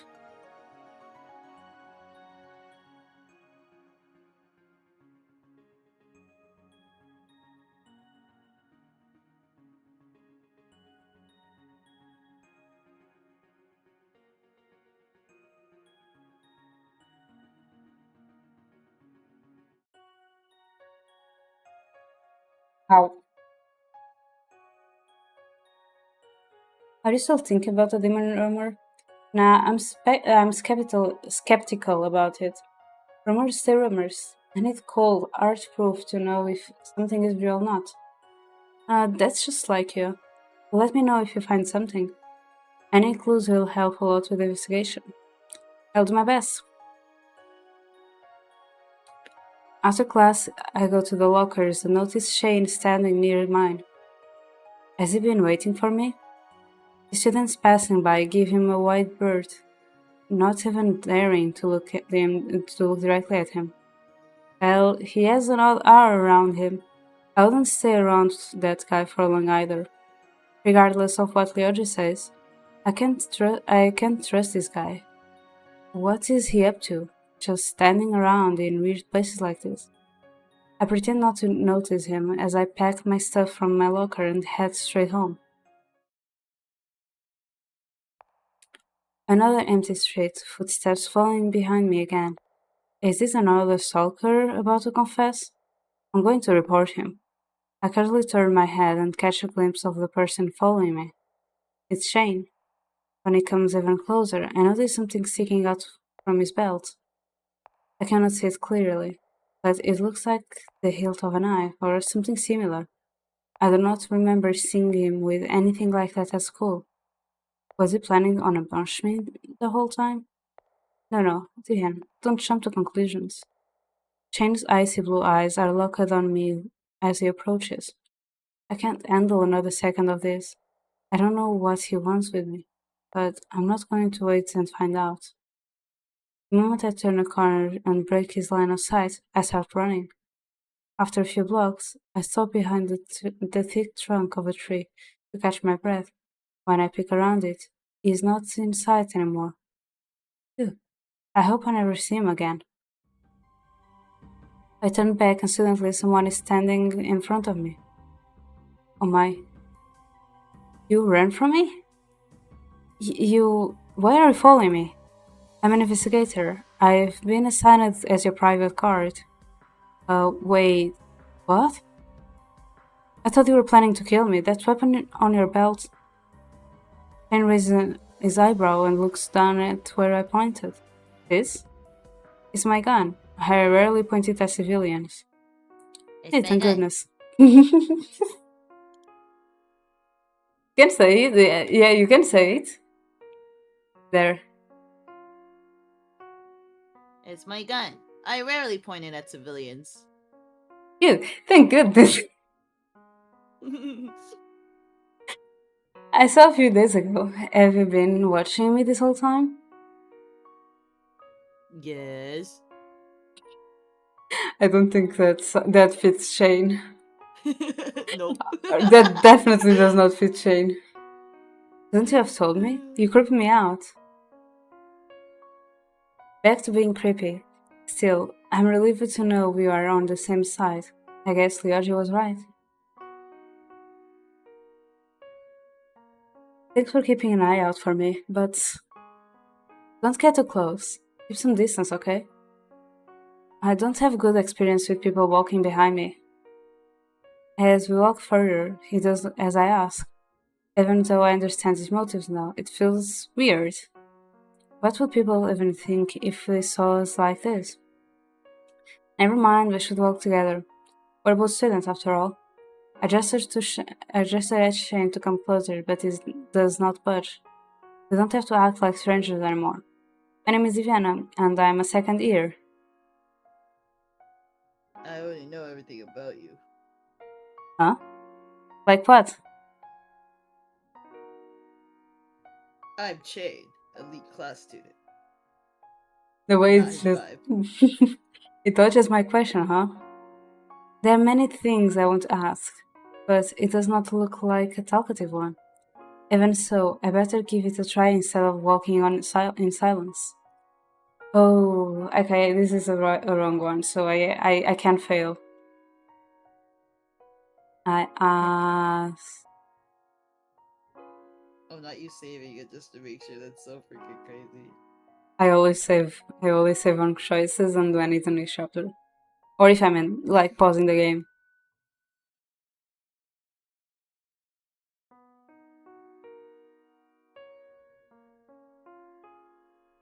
Why are you guarding me? Put that. Uh,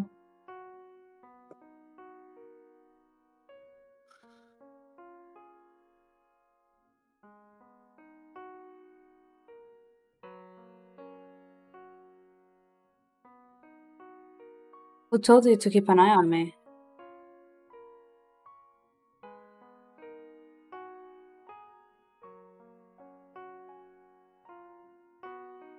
Oh, it's obvious. People have been disappearing recently. The local police assigned private guards to a number of people. Good to hear that you guys take fast action. But just a number of people and not everyone? Your neighborhood is at high risk. Shane gives a brief explanation but does not go in detail. A bit later, we reach my place. Shane tells me to stay home as much as possible. This way, it will be easier for him to keep an eye on me. He also tells me that he is guarding other people at the same time. As I am the only student under his wing, he has no choice but to follow me to school every weekday.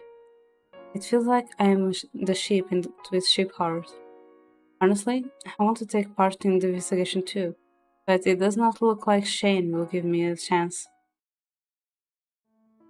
Before going to bed, I take a look outside of my window. Shane has not moved from his spot the whole evening. It looks like he will be staying until the next morning. Poor guy, his job must be tough. Does he not sleep at all? For the next few days, Shane follows me whenever I go out. It is annoying, but I soon get used to it. Hey, Diana, I have something important to ask. Ukiya pulls me closer, glancing around in class. Someone might hear us. Huh? Oh, what is it? So urgent. Did you know you've got a new stalker? Huh? Who? That scary person over there. She looks over at Shane, who is standing further away from us. For some reason, he has been appearing at school lately, and he's always standing outside our class. My gut feeling tells me he's stalking you. Let me make it clear to him that you're not interested. No, he's not. Before I can explain, Ikuya is already stepping towards Shane. This is a misunderstanding. I have a bad feeling about this. She clenches her fists and she walks picture of confidence until she freezes and looks back at me like a frightened puppy. Immediately, she runs back without finishing her objective. Viviana, he is scary. How do you even attract so many weird guys? Ask them, not me. Ukuya pouts at the ground and begins toying with her hair self-consciously. Somehow, this interaction with her reminds me a little bit of you. What? Like you being like, I'm gonna show them that they are wrong. And then he's like, nope. Yeah. They're scary. Nope. Yeah. I cannot help but pat her head. Oh, Iko, it's okay. That guy is my private guard. His name is Shane, and he's both an elite student and an investigator. The streets are dangerous, so he's been assigned to guard the people. He may not look like it, but he's a good guy. Really? Leah should know more about it. Either way, don't worry. Hmm. Even if Lioj is okay with this creepy guy, I don't trust him. Class is about to start, but the teacher wants to announce something first. His expression is unusually tense. Dear students, I don't know how much you've kept up with the news, but I'd like to stress something important. The streets are dangerous at night, so be sure to stay at home for your own safety. What's going on? There is a serial killer in our village. 5 deaths has been reported and many people are still missing. No way! Who in this village would do such a thing? Maybe it's one of the outsiders? Be prepared. Tonight they will get into your room and... Everyone, please stay calm. Nothing has been confirmed about the identity of the killer, so don't jump to any unnecessary conclusions. The class becomes restless.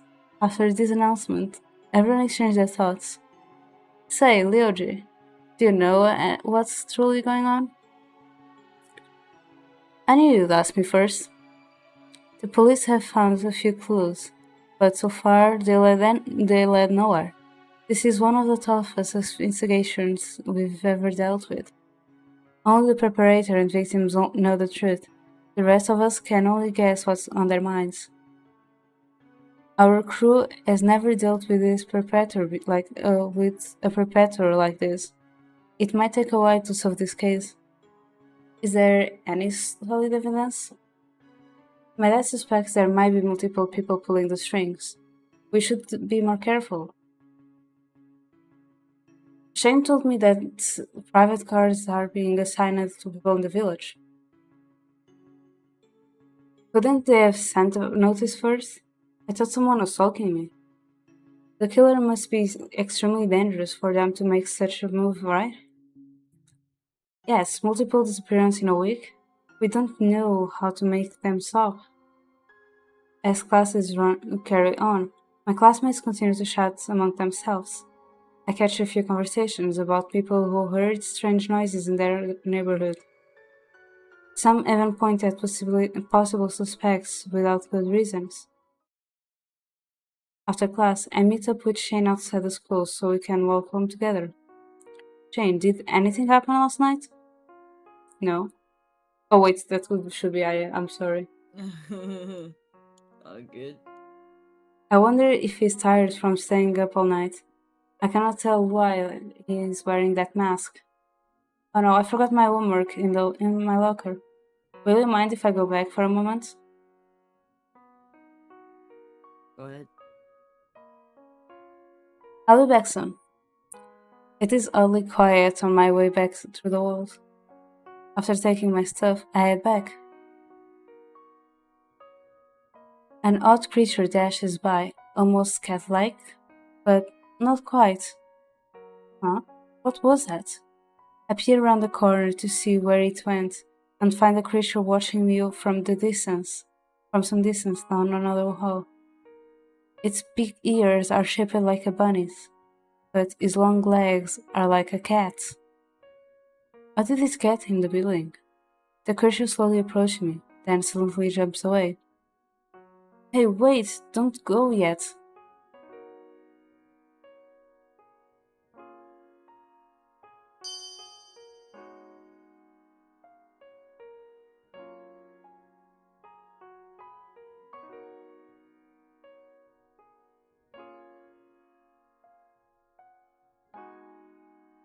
After all, it is the oddest creature I have ever seen, and I do not want to end up lost or make my new private guard worry. I turn around and go back to Shane. After Shane leaves, I see the same creature near my house. Nope, I am not going to play with you.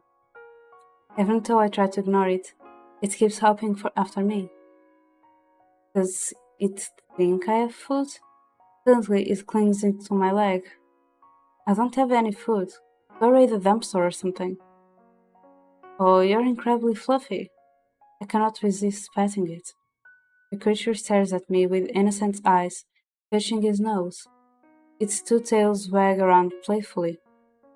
They remind me of a rabbit I used to have, except it didn't have two tails. Such a rare mutation. But sorry, I can't take you home. Stop coming after me, okay? To my surprise, it obediently hops away. Bye, Bunny. Take care. Oh no. Between dinner and the new information on local crime, I find it hard to concentrate on my homework. When I start to think about history, my mind goes straight to the forest demon before derailing completely. The news shifts from the missing tourists to the disappearance of the villagers. While most news articles focus on the investigation, there is an increasing number of exorcists. I do not understand why the demon has anything to do with it. The homework still needs to get done, so I do my best to finish it before heading to bed. But you can't put them all. Before I know it, I fall asleep. I feel the wind blowing through my hair. It is bitterly cold, all over my body. I want to turn my body, but a firm hand stops me with a squeeze. Something is wrong. I remember that I closed the window. It should not be possible to feel the wind in my room. It's a voice. It's a voice. It's a voice. It's a. It's a man. It's Kaishi.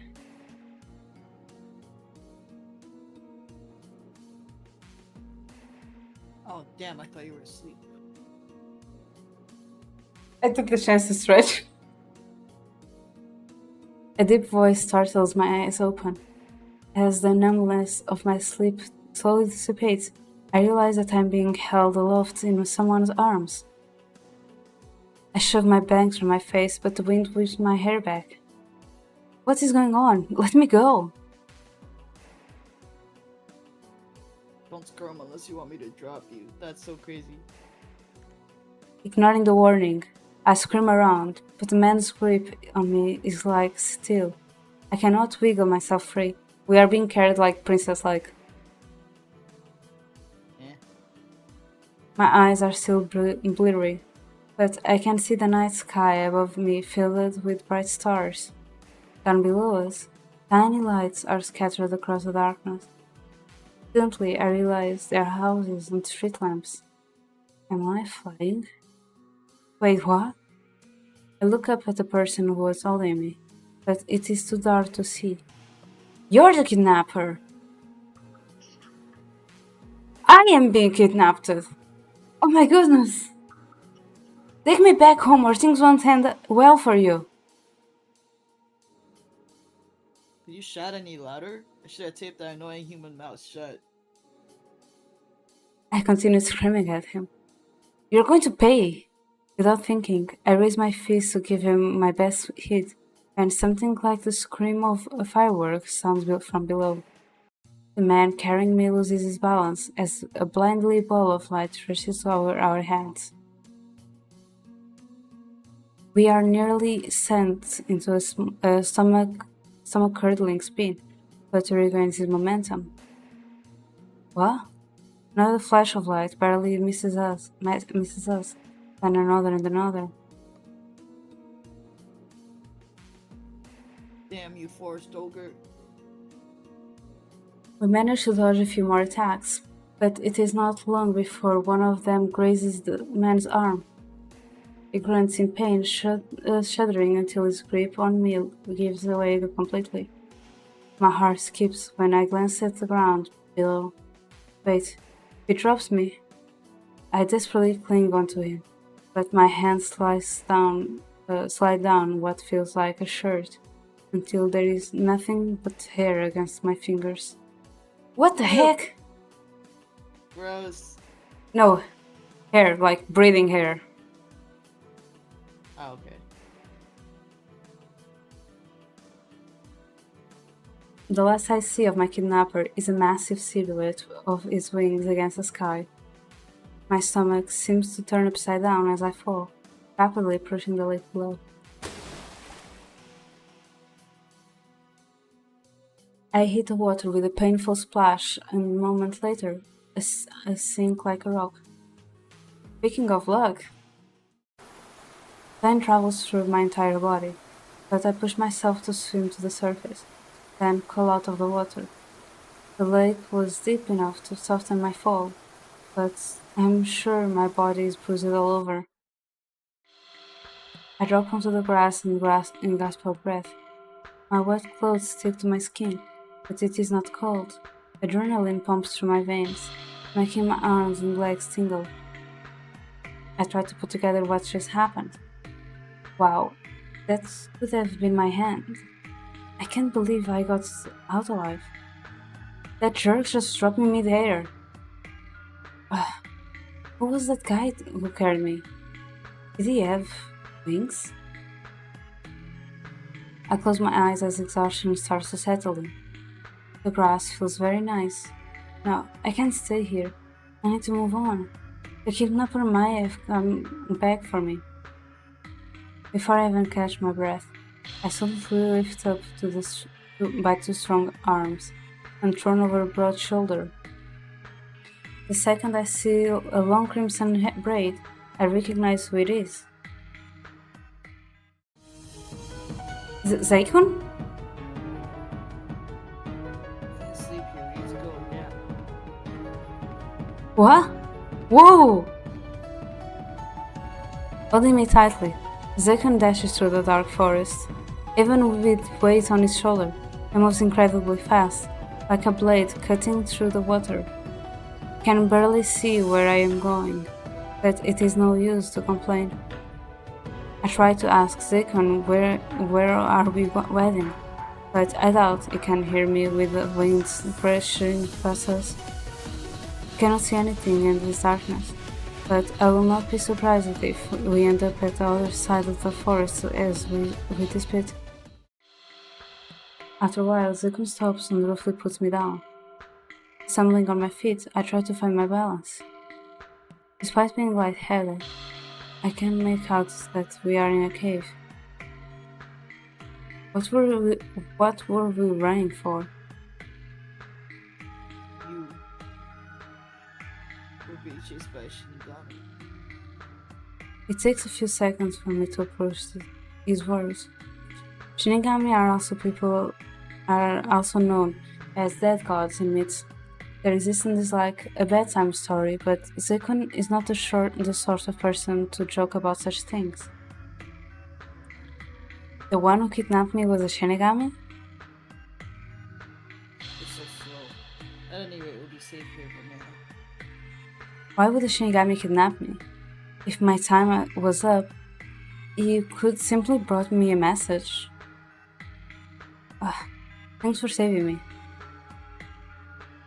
I was just passing by. We're lucky I found you. They will come after you again. Good luck, because I don't know if I'll be there to save you next time. His suddenly coldness makes me freeze. This is the second time Zaikun saved me from the brink of death. Twice is too often to be a coincidence. I look outside the cave. There is Doug.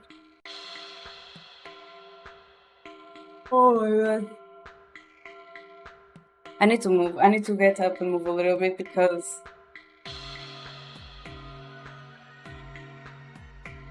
Are you sleepy? I'm getting sleepy for some reason.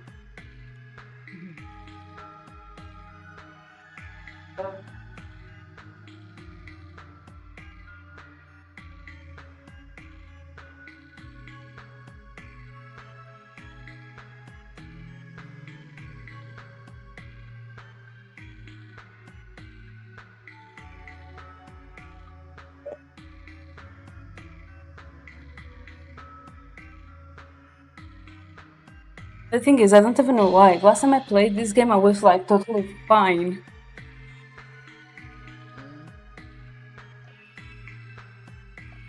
I look outside the cave. There is no chance I can find my way home in this darkness.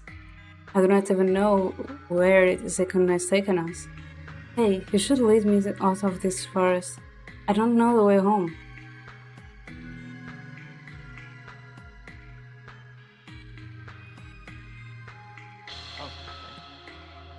stay here for tonight.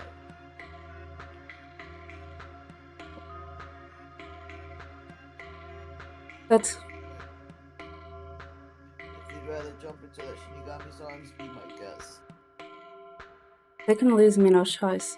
I guess I will spend this night in the cave. Sit down and lean against a rocky wall. Several uneven rocks poke into my back, and the floor is cold.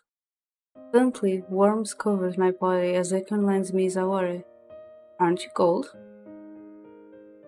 My body isn't tiny and fragile like yours. I won't freeze. To my surprise, he sits beside me, pulling me close so that I lean in on his shoulder. I thought He's so you'd. annoying. Why?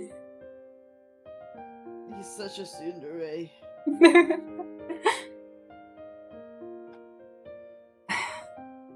My thing is, I know why he acted the way he acted before, and why he's still acting like this, because he's still trying to push people away.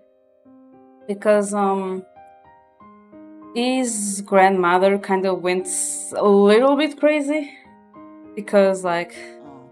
humans summoned his father in a ritual and then murder him, and his mother was present and couldn't do anything, so his grandmother ended up blaming his mother, because like Zekun's father was his grandmother's son, so she blamed her daughter-in-law for her son's death, so she killed her, and Zekun saw all of that happening. So then there was some problems with like evil spirits, so she gave blessings to humans, and then humans starting to use it for their own will, and then she ended up being fighting like evil spirits, demons, and humans on her own, which led her to end up being like, with all what already happened, being crazy, getting crazy, like losing her mind to the point where she just got sealed away. Mhm. And Zekun saw all that happening and is now the current demon of the forest. But the rumors are still going around from like when his grandmother was a demon of the forest. Because the demon who guards the forest is like a guardian of the pure spirits, the good spirits, like humans. But with what happened, the other one kind of went on a rampage. And all the bad rumors spread like honey, I guess, because they just went like everywhere. And now he has to deal with like all the bad rumors about his grandmother being like if they are about him. So it is, and like he also didn't have a good experience sometime before when he went to see the city. He didn't got a good experience when he was trying to prove that the rumors were wrong, and time have passed that should have been on the past because that was about his grandmother. So since he also like he tried to change the rumors and show that they were wrong, it just ended up like being like no use, like nothing changed. People keep being afraid of him and trying to kill him and everything.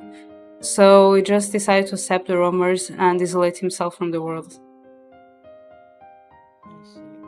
While he also still cares and still tries to protect the village on his own way. That's why he's like being tsundere for us.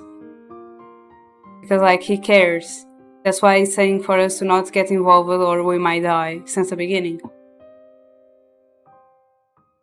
But yeah. As the story progresses, he literally tells this. That's why I know. That's why I say yeah, he's like doing that, but kinda he has his own reason. Like people are going after him to kill him, so he just decided to isolate himself to stay alive. And because like it said like a lot of times when he distrusts us, like his scars are made from someone he trusts him, and then that person just end up betraying him, and his scars came from those.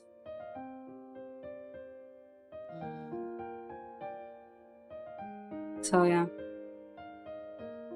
He had to be an hermit, basically. That sucks. But I get it. Yeah. Just like me. That's why I said, like, sometimes I wish it was just easy to do what he did, like, just close yourself from the world.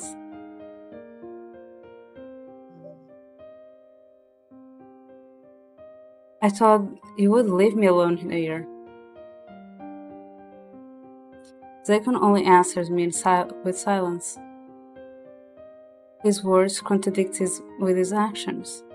I can't tell what he thinks of me. I'm glad he didn't mock me this time. It wasn't my fault for ending up in the forest again. Will I be able to sleep in such a place though? His body is warm. This might be not so bad. Thank you for saving me. I'm lucky that you always happen to be there when I'm in a pinch. This might be a strange guess, but were you the one who shot the flashes of light? We were right above the forest, and there wasn't anyone else around. It must be the forest keeper. It should have been obvious, but I was looking too much into the other rumors. I'm not going to bother you anymore. You're forgiven. I did not expect those words from him. I cannot help but smile. Before I know it, I fall asleep peacefully. The alarm clock goes off right beside me. Startled from the sound, I almost jump out of my bed. Oh, I'm in my room. Alright, it's Thursday. I've got to worry for school. Immediately, I sit up and get out of bed. My body hurts so much. Where did I get these bruises from? Whatever, I need to hurry. I prepare myself for school and run off with a piece of toast in my mouth. I only breathe easy after I reach my classroom on time. Phew, my record will stay clean. I've never been late to class. It feels like I forgot something. My memories of yesterday are fuzzy at first, but they slowly come into focus the more I concentrate. I realize that it was not a dream. The bruises and scratches of my body confirm that I fell from the sky into the lake and slept in a cave. Did Zakon carry me home? I don't remember anything after I fell asleep. Why was I in the lake again? Right, I was kidnapped. Shane didn't prevent anything from happening. What was he doing last night? Speaking of Shane, I haven't seen him all morning. Ivana, are you okay? I'm fine. What's with the worried expression? I heard one of our patrols went missing in your area last night. I was worried something might have happened to you, too. Well, Viviana, are you alright? Liaji told me the news, and I was so worried. You arrived later than usual, I thought. No worries.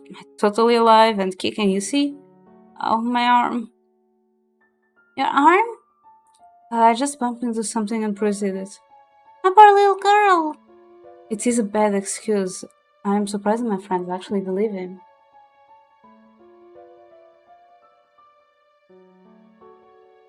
Ikoya hugs me while Ryoji pets my head. I appreciate the concern, but sometimes they can overdo it. I want to tell them about my failed kidnapped, but they're already fussing so much. Besides, being carried by a winged guy sounds crazy. I'm not sure if they will believe me. Really? You saw that yesterday? Yes, it was a giant crow flying really low. Giant crow? You must have been drunk, girl. More importantly, why were you out that late? I just came back from a party. Can't I have some fun once in a while? I catch the conversation of two classmates behind me, though the details are vague. I have the feeling it is about the Shinigami who kidnapped me last night. Although, was it really a Shinigami? I don't remember his face, but I do remember the giant wings on his back. Creatures like Tengu have wings too. He could be the one behind those kidnappings. Ugh, I missed the chance to identify him. Where is your scary guardian? Do you mean Shane? Now that you mention it, I haven't seen him all day. See me late today. Hey Leoji, was Shane the investigator went missing? I've not been told who, but I'm sure it was someone investigating your area. Shane told me to keep an eye on me. Shane told me keep an eye on multiple residents. He might have been the only one guarding my neighborhood. I cannot imagine something happening to him. After class, I wait for Shane, but he does not show up. I set to walk home alone. It's not like I miss Shane. It makes no difference whether he is here or not. He's always been quiet. Wherever he is, though, I hope he's alright. I make it home late in the afternoon. My thoughts go to the Shinigami from last night. Since he failed to take me once, he might try again. I know that the villagers are taken by random. I cannot believe my turn is so soon. I have to be more careful. I do not have Shane to rely on now. Dead God or not, I won't let myself get kidnapped. If he shows up again, I'm going to be prepared with a surprise on my own. I thought to gather any information about tools that can fence off the demons and Shinigami. Though I previously disregarded their existence, I have no choice but to believe in them after witnessing one firsthand.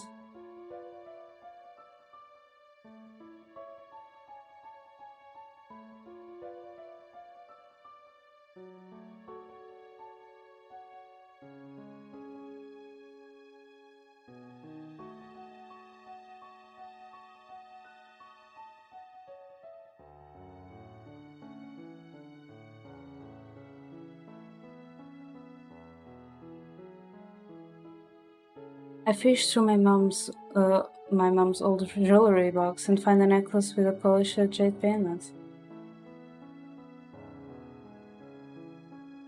This stone is known for warding off evil spirits. Shinigami, I won't let you take me again. I lay down in my bed, pretending to be asleep. Nothing happens for the next few hours.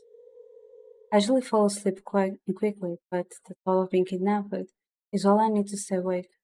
Second said the Shinigami would come again, but maybe he was wrong. I should just go to sleep. At that moment, my blanket is pulled aside fully. The second I feel a hand touching my arm, I sit up and brandish my makeshift talisman for protection.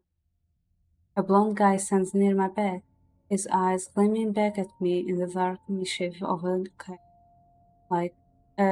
cat with his prey already in his claws. When did he came in? I didn't hear him at all. His physics matches what I remember from the shadow I saw. Looks handsome for a serial killer. Ah, Diana, you went to the trouble of preparing for me? I'm flattered. Who are you? Why are you here? I'm a demon, but you can just call me Kaishi. You are a Shinigami, right? I don't think my time has come yet. Ah, you're a special one. Keep your sweet lines, they won't work for me. You should be honored that I came here to take your soul personally. Not everyone gets this chance. I had to do my business with you somewhere else last night because someone was watching. But today we are alone. Lucky you, right? So you're the one responsible for all those missing people? All those missing people? I only took one a few days ago. Tashi shrugs and crosses his arms. I'm the only Shinigami in this village. No one else should be intervening with my job. If what Kashi says is true, then it would only mean that there is more than one culprit. This complicates the murders and disappearance. I'm not familiar with your job, but don't touch the villagers. They're innocent, so don't randomly take them to hell. Ashi chuckles at my request and steps closer.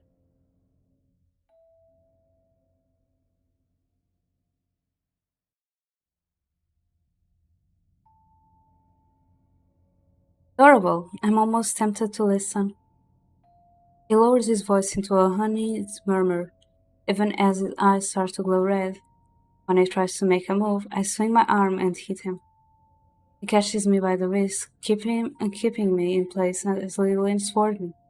With him so close, I really realize just how tall he is. If you behave, I'll try to be gentle. It doesn't change the fact that you're going to do something against my will. I raise my leg to kick him, but he deflects the attack with a swat from his frail hands.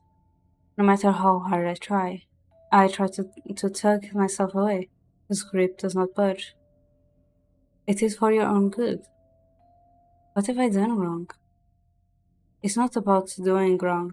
That comes for everyone.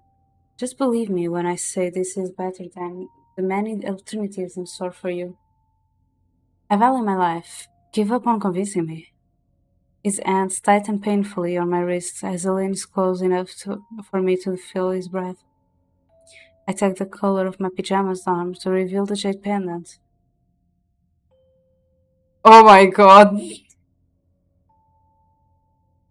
Oh my god, what a shipment! Unintentional seduction.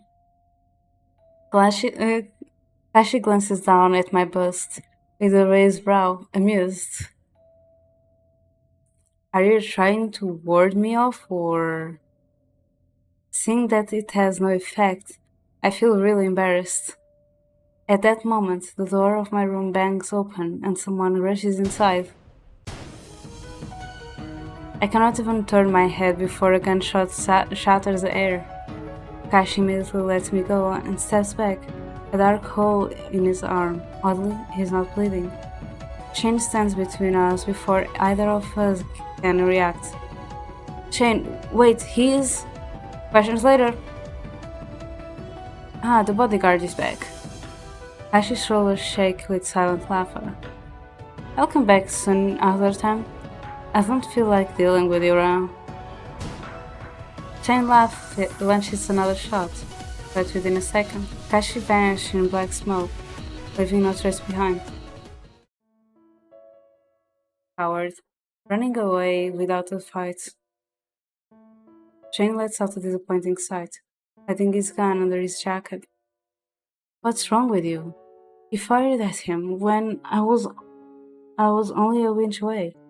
I could have easily been hurt or worse. So much being grateful. How did you manage to get in? Window trick? Don't you want to know what happened here? No need. As typical as his cold self, he does not pay further attention to me as he turns around and to leave. Where were you today? Didn't see you on patrol. When I heard an investigator had gone missing, I got worried about you. Shane stops at the door and looks over his shoulder. That's my partner. He went missing a few days ago. No one else noticed. When I found him conscious, I knew someone had knocked him out for a reason. Looks like the reason was you. Someone else will be appointed to this area. I have business elsewhere. After that brief explanation, he turns his back to me and leaves. That had gotten too close for comfort. With Shane's devil may care attitude and his partner getting knocked out by Kaishi, I realized I need to try harder to protect myself.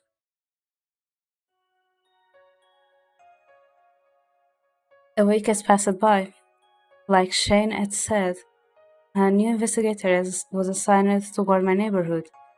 It does not do much other than pretend to be a random passerby. Shane was not particularly good at hiding his presence, but his replacement is even worse than him at it. Nothing has happened in my neighborhood for the past week, but people are still going missing in other parts of the village. Fortunately, Kashi has not bothered me since that night. Despite that, I find it hard to fall asleep at night. I wonder what Shane is up to. There are so many things I want to ask him. For one, how did he see through Kaishi in one glance? I mean, I myself wasn't able to tell he was Shinigami right away. Have they met before? While in thought, I accidentally bump into someone. A young boy looks at me with an annoyed expression. Ah, sorry, I didn't see you. Wait, you look familiar. The boy looks surprised for a second, but then averts his gaze. Quickly, the boy moves and on without looking back. I cannot let this go. My gut feeling tells me to follow him. Hey, what is an elementary school kid doing here? Shh, don't say that. Don't say that to an elite student class student. Look at his uniform. An elite class student? Since they all wear different uniforms, I didn't recognize him at first. Also, I'm gonna be right back. Yeah, be.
Okay, so I'm back, and I brought a cold. Technically, I went just to grab some ice and iced tea, and I'm drinking because it's warm. So here, and we're going for like more 30 minutes, more or less, because then it's 3 hours. The rumors don't match his appearance, but it looks cute. Ah, he went back to his classroom. I can't enter that room without an excuse. I might catch him later, though. During lunch break, I overhear an interesting conversation. Did you see that advertisement about expelling demons? I heard the pay is great, so I'm going to apply for that. Do you have any experience? My family owns a shrine, and I'm familiar with rituals and spells. It should be a piece of cake for me. Watch me save this village, hehe. Got my hair!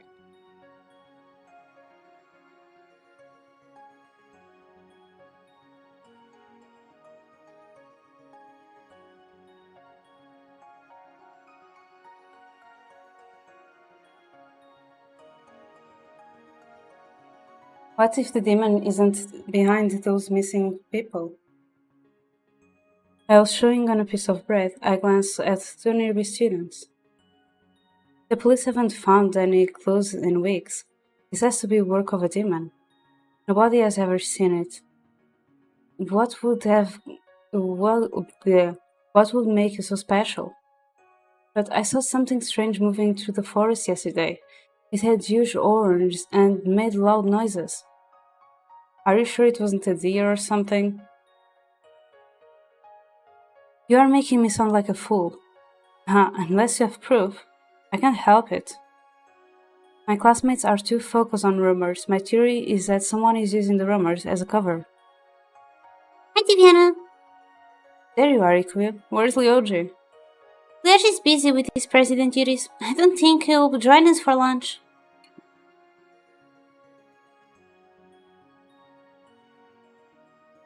I see. It's fine. Ikuya glances at the two classmates who are discussing the rumors. They are still talking about the forest demon? Huh.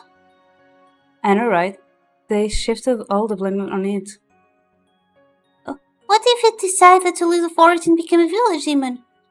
It could have evolved and hidden itself among us in disguise. You should join Lyoji's group as a detective. He'll have every possibility fleshed out. I don't think he wants me to help. After all, he only asked you to keep an eye on suspicious people. Are you jealous? Of course not. Right. It's better for you to stay safe. If you ever find someone suspicious, inform Lyoji or me. No fake stories about demons and other folk tales. Okay. After school, I head straight home. I happened to bump into a familiar face, someone that I have not seen for a week. Hi Shane, how are the investigations going? I'm not taking applications for a new partner. I was just curious. I want to thank you again for that day you saved me from the Shinigami. Just doing my job. You seem like you were familiar with those kind of creatures. Are there more of them in the village? I think that I found the right person for information. Shane does not look like he solves ordinary cases. Before I can even ask, Shane answers my spoken question. There is a demon island in the forest, but I have not yet located them. Then those missing tourists really were taken by the demon? I don't think that case is worth looking into anymore. What do you mean? A civilian like you will find nothing. Anyway, aside from the demon, there are more otherly beings hiding among the villagers. My advice? Don't interact with them. Even if they appear friendly, you will soon find yourself trapped in their plot. I can't even tell apart those who are different from humans. What's your gut feeling? Are they responsible for what happened in the village recently? Some are, others aren't. I don't recommend trusting a single one of them. I almost ask why he hates them so much. but he probably does not want to talk about his personal life. I thank him for his advice before we part ways, but Shane and Zakon have confirmed that there really is a forest demon. I'm hoping to find Zakon again so we can talk, though I don't know where to start looking. He saved me at the lake twice, but I don't want to jump in just for the sake of summoning him. If he is always in the forest, he must have somewhere to stay. I want to figure out why Zekon is freely walking around the forest. Even if he's a priest, no one is allowed to live there.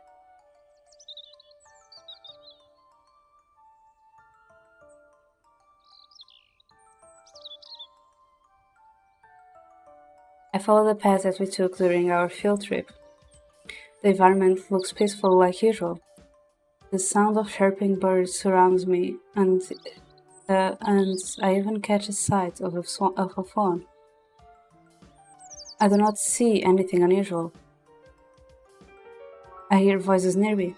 When I turn around to look, I catch a glimpse of a crimson hair. It's Akon. But what is he doing? Sir, are you sure that you saw this man near the waterfall? That's what I've been telling you. Stop wasting time on this man. He's just trying to talk his way out. It is my brother we're talking about. This man might know what happened to him. Act professional. You are on duty to keep people safe from the forest. You can't actually stop people from entering the forest. You have to shut down the rumors first. I don't need you to tell me how to do my job. I can't believe that my brother disappeared. Oops. I can't believe my brother disappeared. There must be another lead. I told you, the spirits took him away.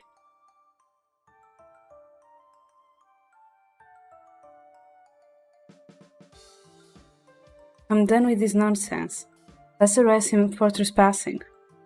Wait. I watched investigators discuss the matter among themselves. When Zekun is about to walk away, they shift their attention. The woman wants to go after Zekun, but the man asks to let him off. Ultimately, they leave him alone. I follow Zekun quietly until he stops at a small clearing, then duck into some bushes and watch him closely. Crouches down and starts to bury something. Whatever it is seems to be mostly buried already, so I cannot make out what it might be. Once he is finished, he wipes his forehead and hurries off. Out of curiosity, I go to check the spot. Using a branch, I poke at the loose dirt and start to dig until I uncover something. An unmistakably human arm attached to the rest of the body is slowly revealed. Shocked from my discovery, I drop the branch and step back. Corpse? I remember this bright yellow shirt on TV. It looks exactly like a shirt of one of the missing people I was wearing when I watched the news. Toshi, wasn't it? Why was Akon burying him? Don't tell me he... No, I shouldn't jump to conclusions. Anyway, I must report this to the police. I return to the village, heading for the police office. It starts to rain when I arrive. No, you're kidding me. The office is closed already? I look at the notice. Closed early today due to the lack of available staff for investigations. We apologize for the inconvenience. Call this number. I dial the phone number and the notice, but the line is busy. Seems like I have to try again later. Zekun knew about those missing people, but he kept quiet. He saved me twice, but that could have been just an act. Nice people can still be murderers if they have the motive for it. Many thoughts cross my mind, but I cannot think of an explanation. Chapter 2. Hiding. Failed, save.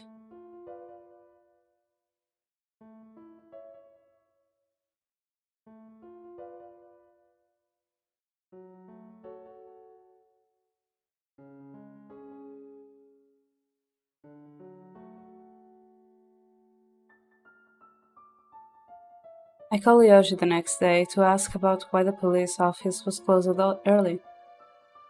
I explained that they sent most of the officers out for investigation. Should I report the corpse I found?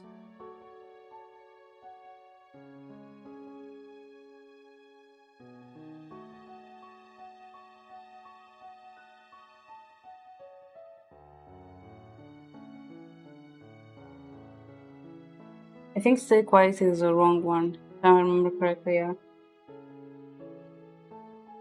I stay quiet about the corpse. I'm back. Welcome back.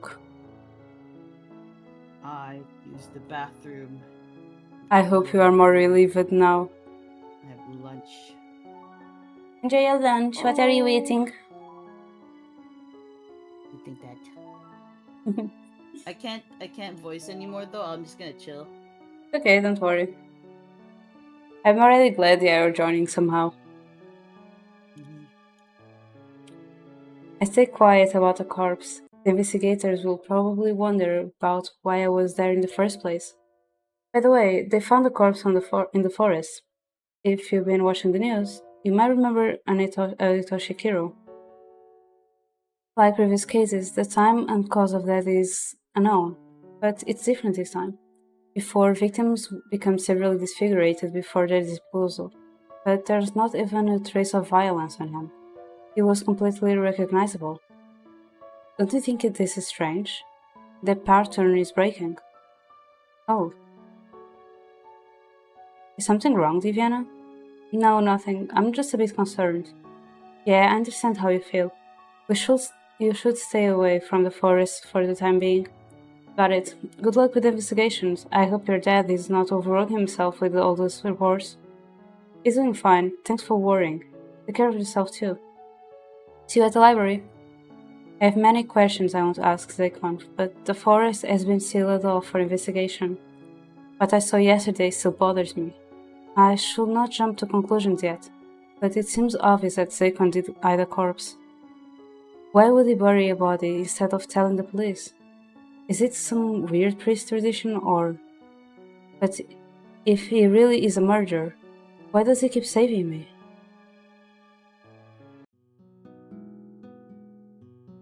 The whole village is abuzz, yet here you are with a bored expression. What's up with that, Viviana? My eyes are already glazing over from my textbook.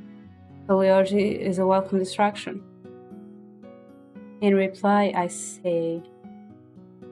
Okay, so now I need to do a good choice. Something's on my mind? Yes.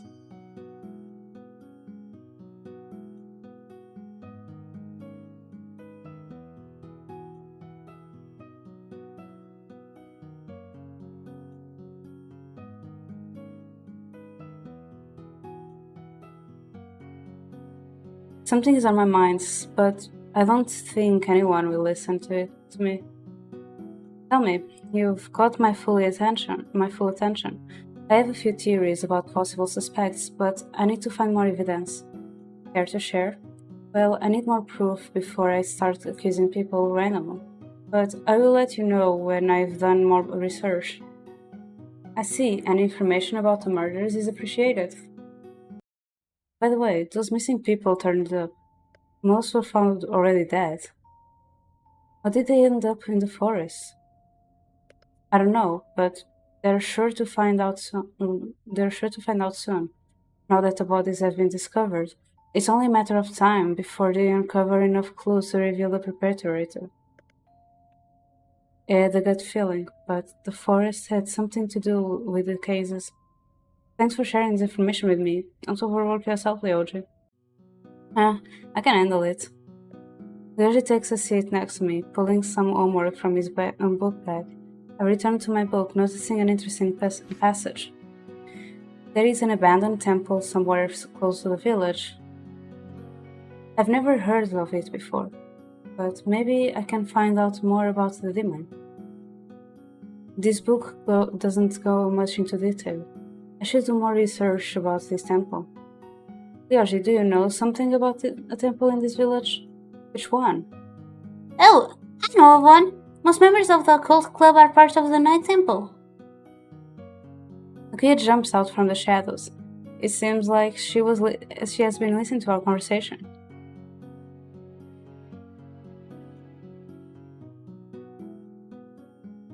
She joins us and sits down on a seat on the left. I never heard about that one. It's the one that's only used for festivals near the park. Now that you mention it, aren't those temple festivals also once every 5 years? Ah, I don't remember that place as a temple. It looked more like a regular building or a residence. Anyway, look at the abandoned temple in this book. The demon's house? Ancient villagers used it to bring offerings there. Nobody talks about that place nowadays. I almost forgot about it. Let me think. So you're saying the villagers used it to try and calm the demon by bringing offerings? That sounds like centuries ago. Yeah, most people stopped having faith in such superstitions, although recent events have some believing in demons again. I'm curious about this temple. Do you guys want to explore it with me? I don't think I will. I don't think you'll discover anything interesting there. Viviana, you're up to something again. I've never seen the demon house of any village maps, so it might be hard to find. Don't look at me. I don't know where it is either.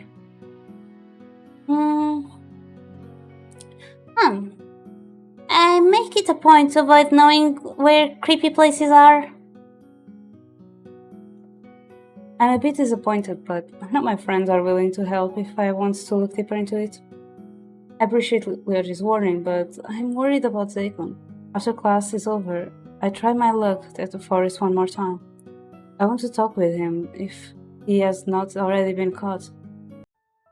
When I arrive, the trail is sealed off with police tape. A couple of investigators stand near me, chatting and pointing at the bushes. This is the second victim this week. How careless of them to leave a body half buried. Either they are becoming sloppy or trying to confuse us. We should investigate the whole forest regardless. By the way, have you heard of those exorcism rumors? Exorcism? Is this case making you believe in ghosts? That stuff's fooey. I don't think it will accomplish anything. Things have gotten strange enough that I think we should ask a priest to assist us in our investigations. Don't be ridiculous. Spirit and the supernatural have nothing to do with murder. The most it could be is someone pretending to be a demon. Skeptical as always, even if it's no real demon, those actions are demonic enough. The officers abruptly stop talking when they notice me. Blah. With so many people around, there is no way that I can sneak in. If I try and they catch me, I'll just get in trouble. Disappointed, I return home. As I walk down the street, I see someone familiar heading the other way. Holding on. Hold on, is that Shane? I haven't seen him for days. I want to greet him, but he has not noticed me. Out of curiosity, I follow him quietly. After a few minutes, I see him stop in front of a fancy-looking house. Now she's being creepy. He takes out a bunch of keys from his pocket and unlocks the door. It takes a moment for me to realize he lives there. What? His house is just one street further from mine? I never realized he lived so close to me. If I ever get in trouble, I know where to go. It is late, but I need to study for my history exam. Even though I scored decently in other subjects, I cannot get around history. Mr. Blanchett must punish me with difficult questions because I often fall asleep during these classes. Okay, so now I need to do the bad choice. That is, do not study.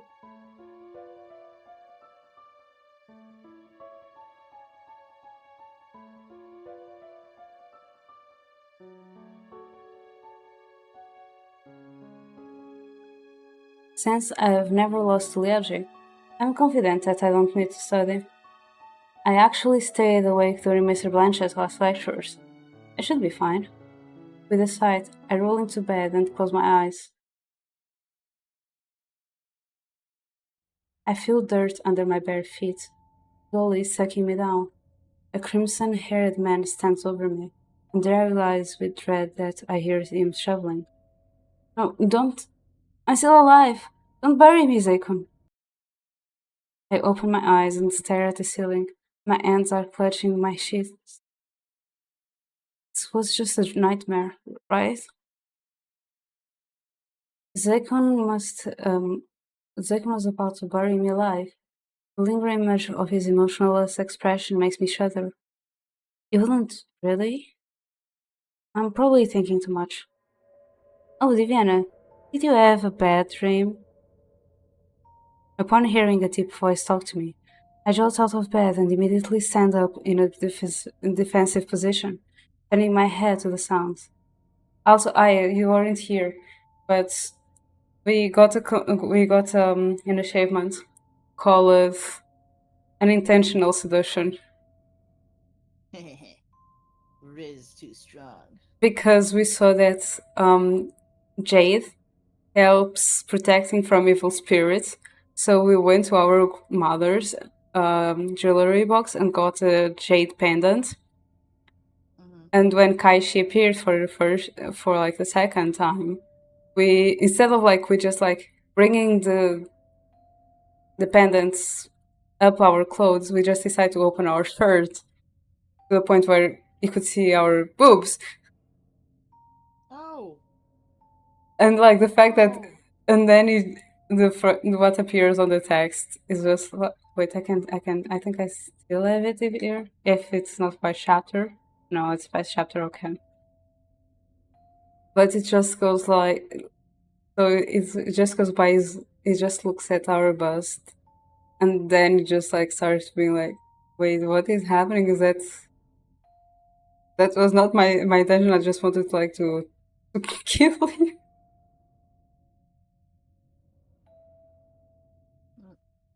And then we just get embarrassed because we thought we were doing like great thing by like we were protecting ourselves. And then we had just like the Shinigami staring straight at our boobs. Yeah. We got an achievement called unintentional seduction. I clearly heard a voice, but nobody's around. It's been a while. Okay, now we save. Now since he's back, not here, I save.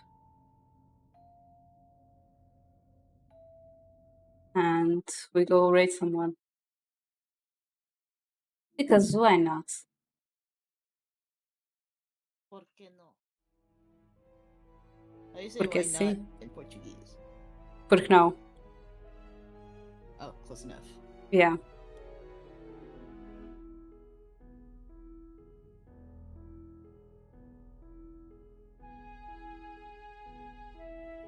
Okay, so let's see. Who is on? Who do we raid?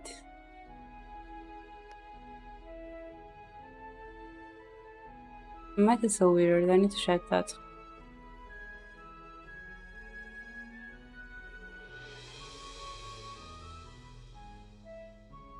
Oh my god, Jig is doing an affiliate anniversary? We're raiding him. So the raid message is happy affiliate party hat. Did I write affiliate? I didn't wrote affiliate. I wrote affiliate. Affiliate. Happy affiliate. Happy affiliate.